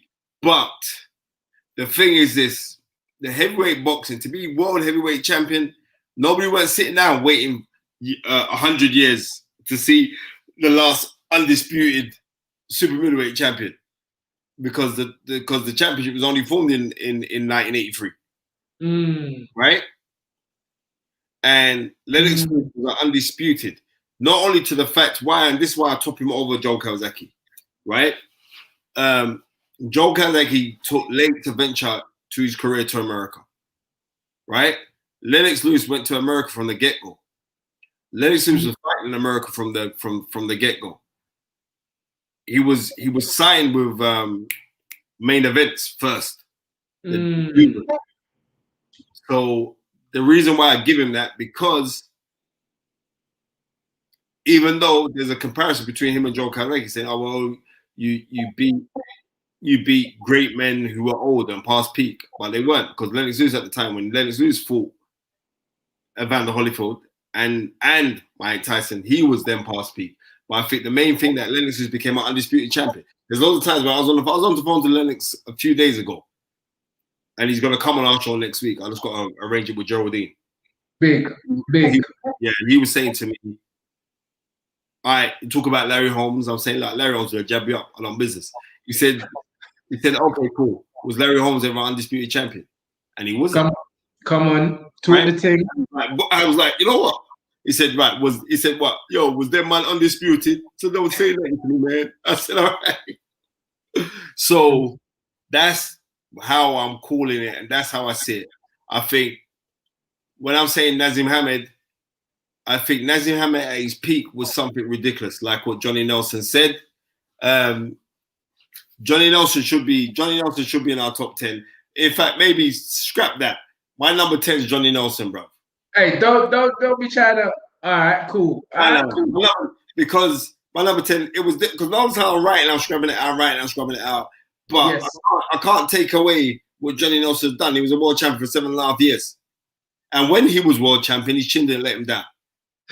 Uzi San said, Spencer's moving mad with his list, I can't lie.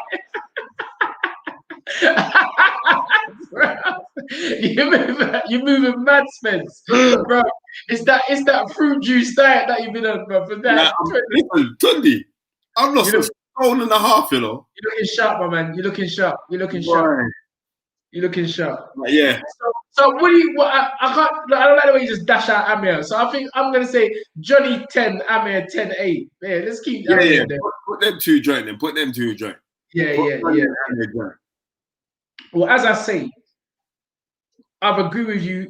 Position-wise, we've agreed on 3 positions. Yeah, 3 position-wise, me and you have agreed on 3 positions. So I'm gonna do the same thing what you've done. I'm gonna go from bottom to the top. Yeah. The bottom 3 are in no particular order. Froch. No, I need them in order. Okay, yeah. Okay, so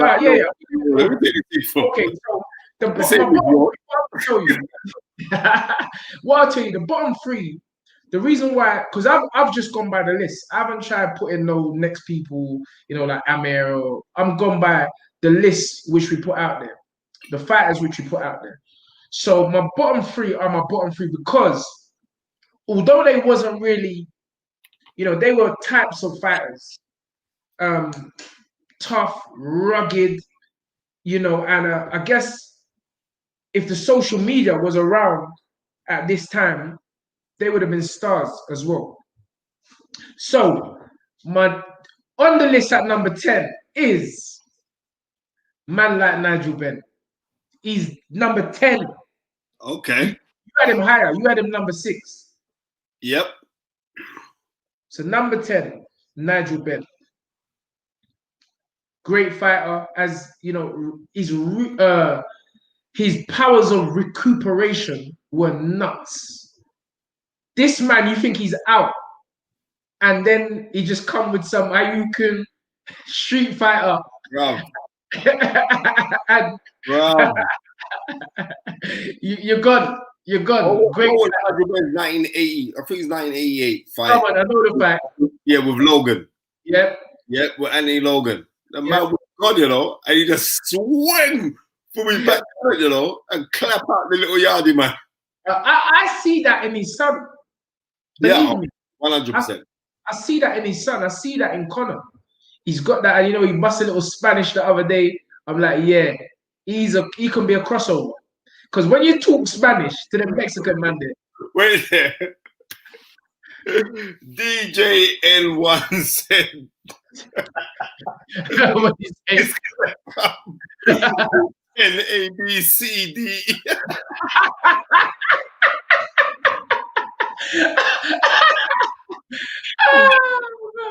Bro, come on, ABCD, bro. You understand? But you got it, bro. Because it's Spencer's fault. It's not even my fault. It's Spencer's fault because he switched it. So I'm like, bro, I put man in the ABC thing. All right. So listen. Number 10, Nigel Benn.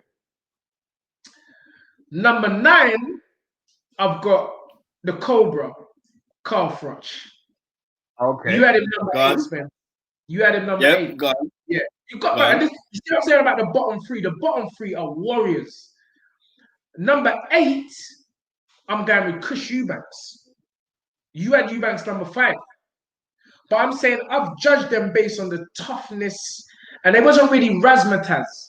Benn, Froch, and Eubanks wasn't razzmatazz. So if they had what we have today, they would have been even bigger, probably further up the list. Yeah. So that's 10, 9, 8. Benn 10, Froch 9, Eubanks 8. Number 7 was a toss-up. 6 and 7 was a toss-up between Naz and Haye. Okay. So at number 7, I'm going with David Haye. All right. Yeah. And obviously that leaves Prince Naseem Hamed, who was way up your list at number 6. Okay. So Haye 7 and Naz 6. So that was a toss-up for me. But really, the way Johnny Nelson broke down Prince Naz, when you got Puff Daddy and all them man, they're coming to your dance. That's big. Puff Daddy, Michael Jackson, them man, they're rolling up your dance. You can't mess with that. I remember David A fighting in the Playboy Mansion. But Hugh Hefner can't chat to Michael Jackson and Puff Daddy. Or maybe he can. It depends on what angle you look at it from.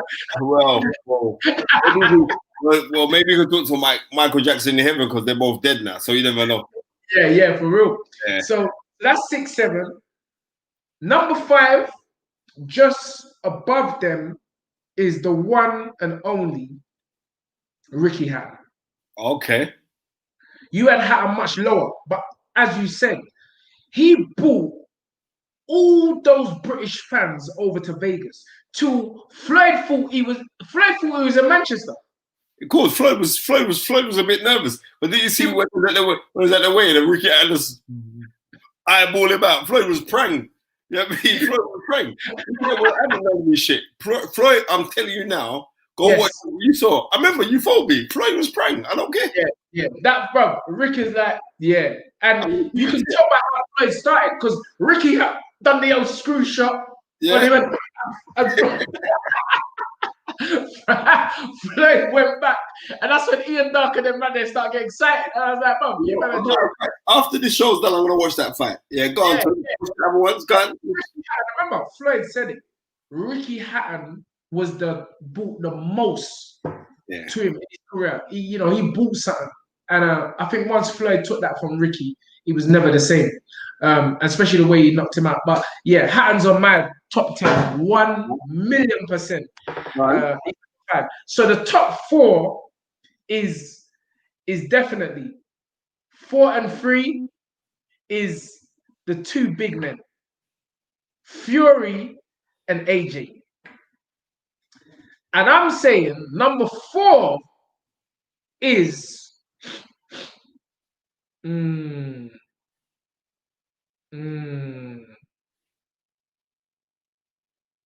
Gypsy King, Tyson Fury. So me and you was identical on that spelling. We was identical on the 4th ranking. You had AJ down at 7. That's why when you said AJ at 7, I was like, yeah, all right.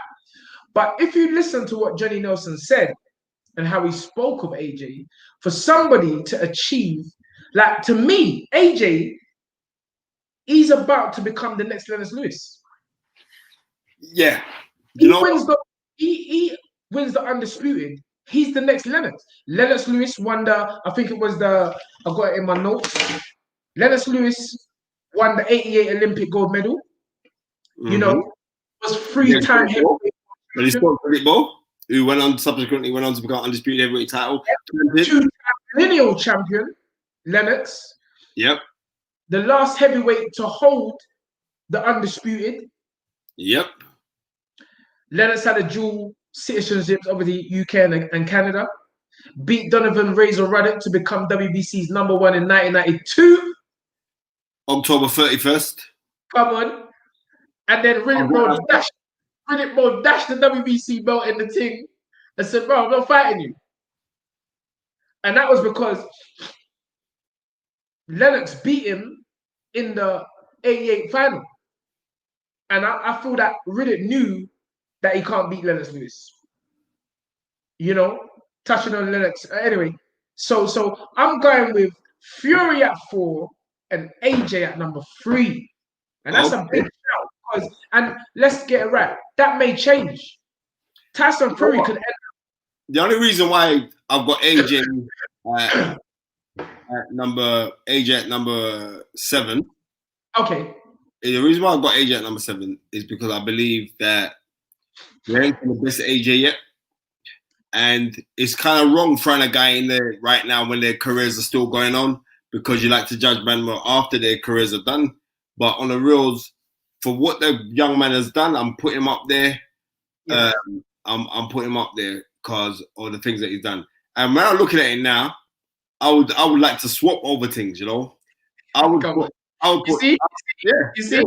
I was swapping over things. I'm putting Tyson Fury. I'm not putting Tyson Fury above Benn and Eubank. I'm putting Benn and Eubank up, and I'm putting Tyson Fury down. So I'm putting one ahead of Anthony Joshua.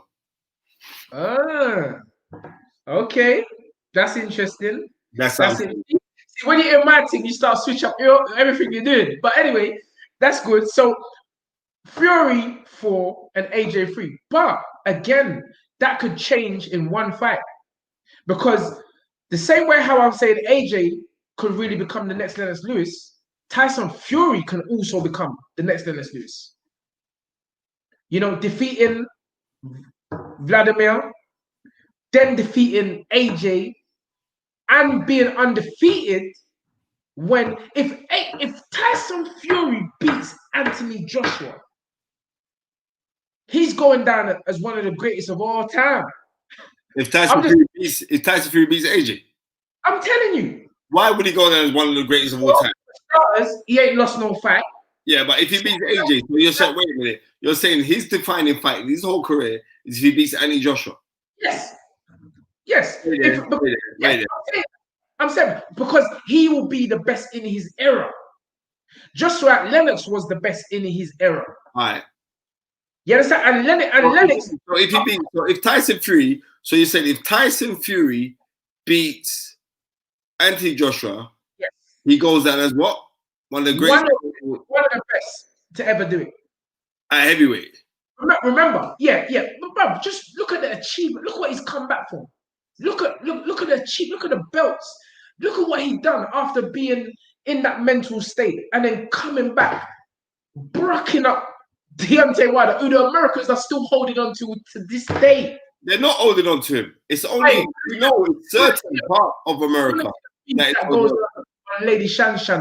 The Americans are holding on to Deontay. Yeah, but we know it's the Black Americans that are holding on to Deontay Wilder. That's true. Right? Let's tell it as it is. Black Americans holding on to him. And it's not even Black Americans holding on to Deontay Wilder. It is the black boxing fans that are holding on to Deontay Wilder. Okay, right? Okay. Go big up. I'm not buying it. Your guy, my guy. Yeah, he's our brother. Man. Big up yourself, bruv. Best show yet, my brothers. He's saying he's got Lennox at 1, Naz at 2, Calzaghe at 3, Benn at 4, and Eubanks at 5. That's a good list, bro. But anyway, let me continue. You've been watching boxing. So you're saying man, let me continue first. Yeah, No. If he beats, this is what I'm saying, he goes down as the greatest of all time. One of the greatest. So I'm saying this.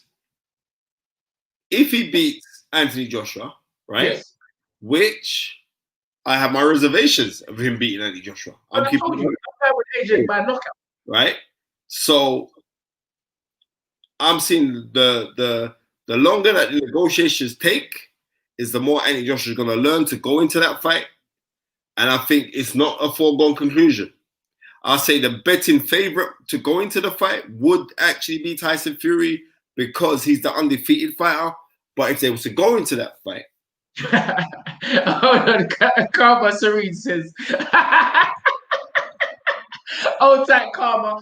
I don't know if your t-shirt has arrived yet, but Karma, she won the thing. She's got a t-shirt coming all the way to, I forgot where it is in America. I don't know, Texas or one of them places. She's not holding on to Wilder at all. She ain't holding on to Deontay Wilder. So she's telling me that all Americans ain't holding on to Wilder. Right. But Karma knows on Lady Shan channel that big up my sister from another mister. Yeah, so big up. Old tight Karma Serene, another great boxing aficionado. She's on this thing proper, you know, and she's a student of the game herself. So thank you for the donation, Karma Serene. Much appreciated from myself and Spencer. So anyway, so that's why I'm saying it's Fury and AJ. But having said all that, there is the ability to change places. And I'm going that still, I think the only thing that might not put Fury, no. If he beats AJ, he's going, I don't care. He's going down as one of the greatest heavyweights. I don't business. Just because of the story and what he's done. So anyway. So if AJ, when AJ knocks him out, does he go on as one of the greatest heavyweights? But I said that. That was the first thing I said. So, and then I said, it'll be the same for Fury. So that's why this fight is such a good fight. You know, and it's such a meaningful fight. It's such a meaningful fight in terms of where these young men are going to be ranked in the sport. Both of them are up there anyway because they're on our list regardless. But I just feel that the reason why I say AJ is really the next Lennox Lewis is because of the achievements and the fact that AJ just come in this thing. You know what? For a man to be listen, in fact, AJ's higher up. In fact, I got AJ. You changed it again. I got AJ above Fury. You know what? The juice and me losing a stone and a half in 10 days took something from my cerebral. I've got AJ above him. You know why I got AJ above him? I'll tell you why I got AJ above him. Come on. The same reason why AJ was an Olympic gold medalist. Period. Right? And you got to think of the lineage of where Anthony Joshua has come from to become an Olympic gold medalist and then go on to become a world heavyweight champion. The first times, baby. Right? 2 times. Well, the first man to do it and to do it 2 times was actually Floyd Patterson. Because Floyd Patterson won the Olympic gold medal as a middleweight. Yes. Right? And then move up to become heavyweight champion. The other man who was what we laughing at? Uzi said AJ the next Lewis. I don't know what Nigerian crack he's been saying.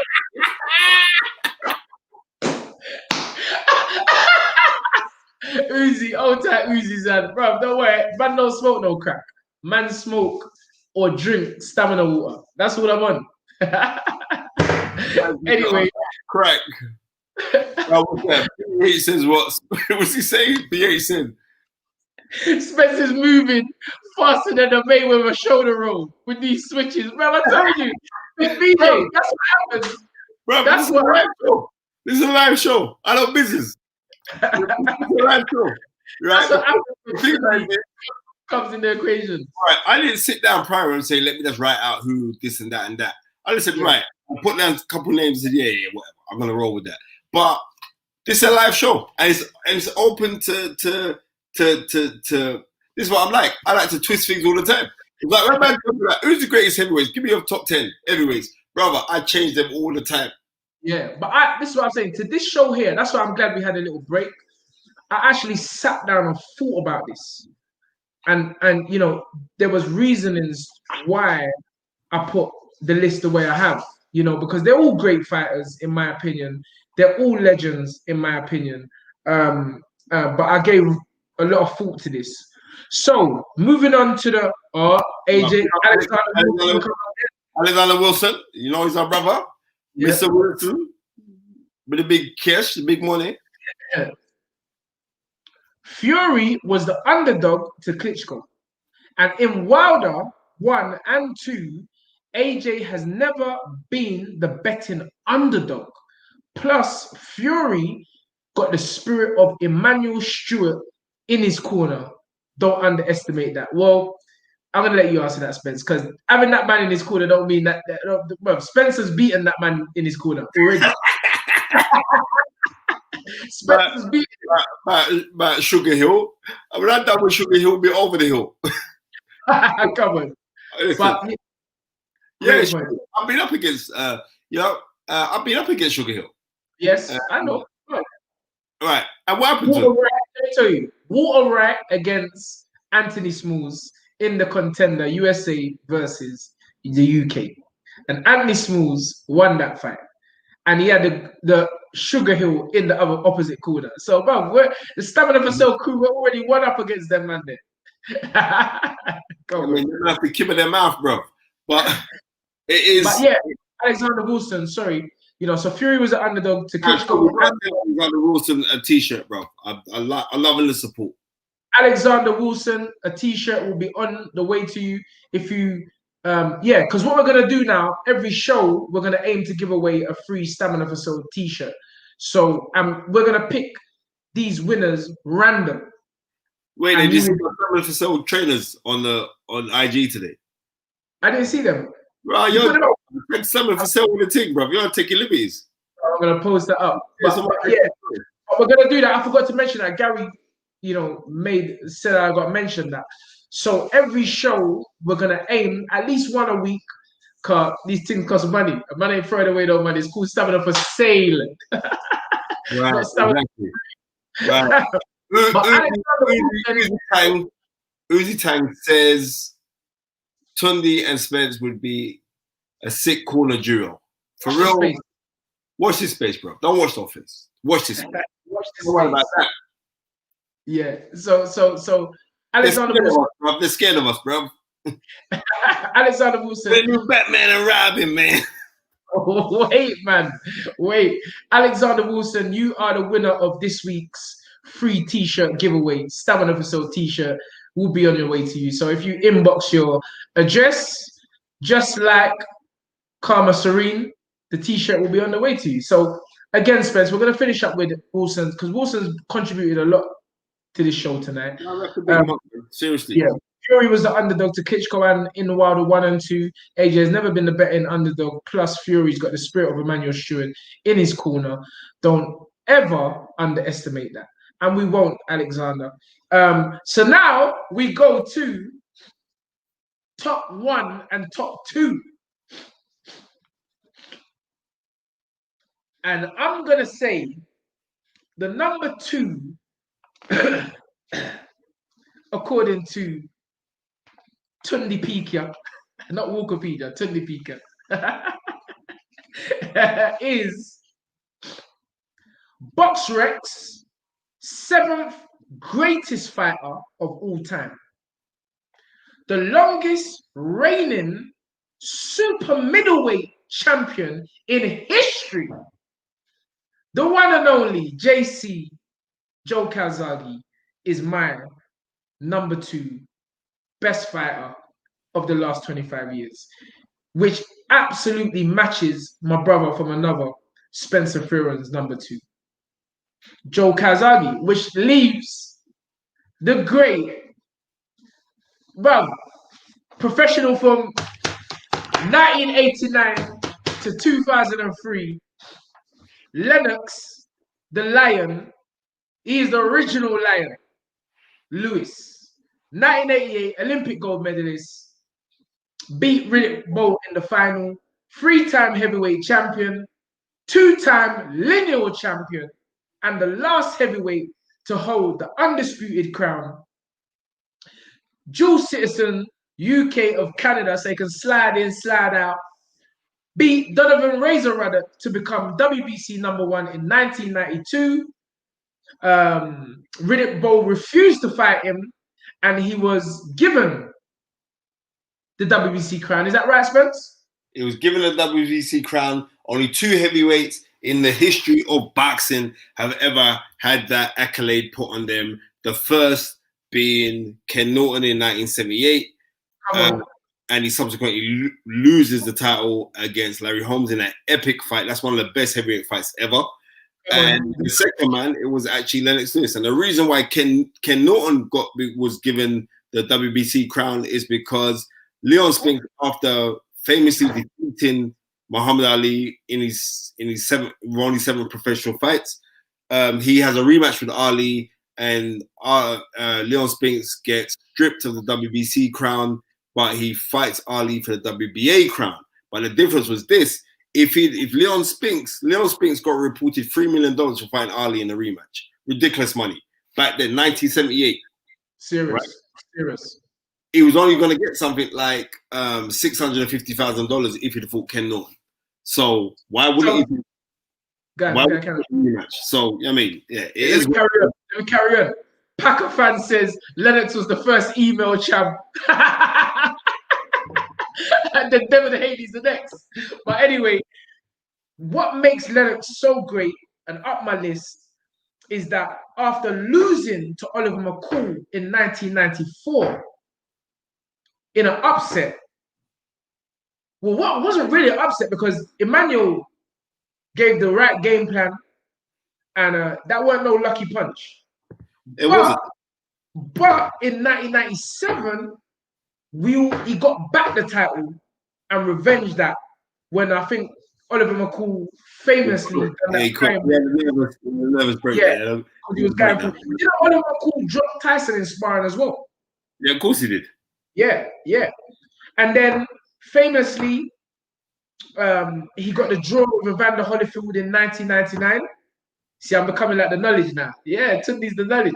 Tunde's the African knowledge. Bro, I'm African then, no? yeah, cool. We're all African. And then... I'm British. I'm British. UK, sir. Yeah, I'm British. You're quick. Tunde, that British passport carries power. Power. Anyway, and then after the draw, he unified the title in 2000, I think, taking Holyfield's, was it the WBA title from Holyfield. The WBA title, and he unified it. And IBF titles.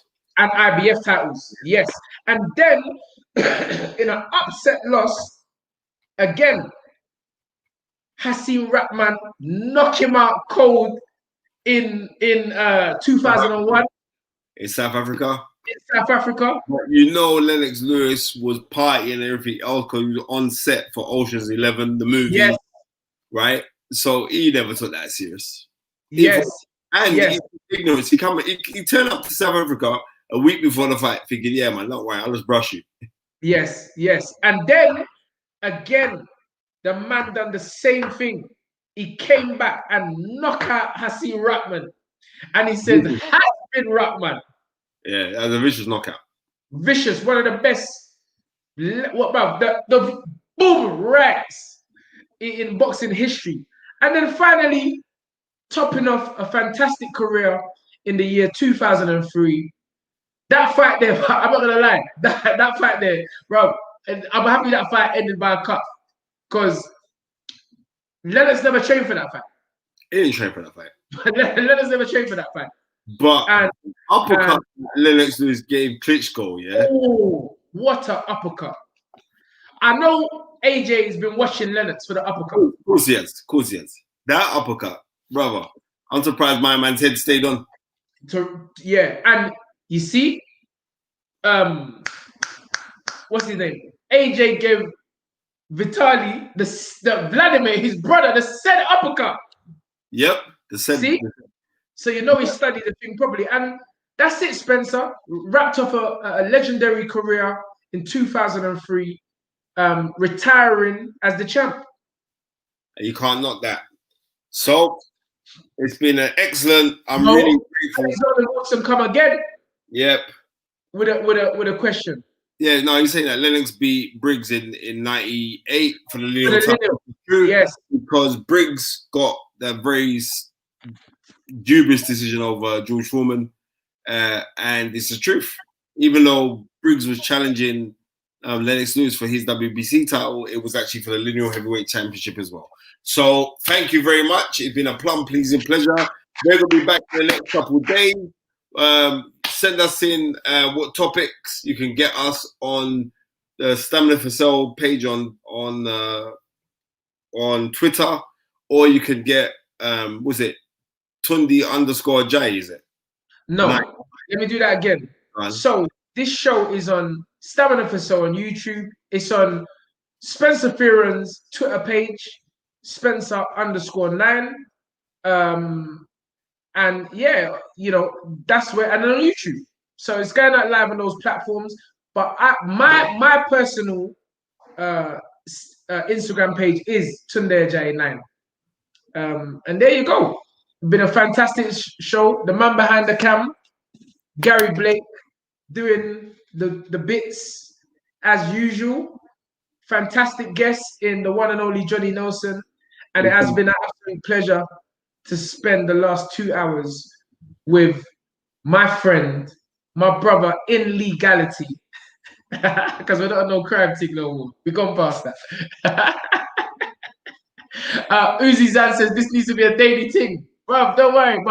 But we realize that we need to give you a little break because we got so much knowledge.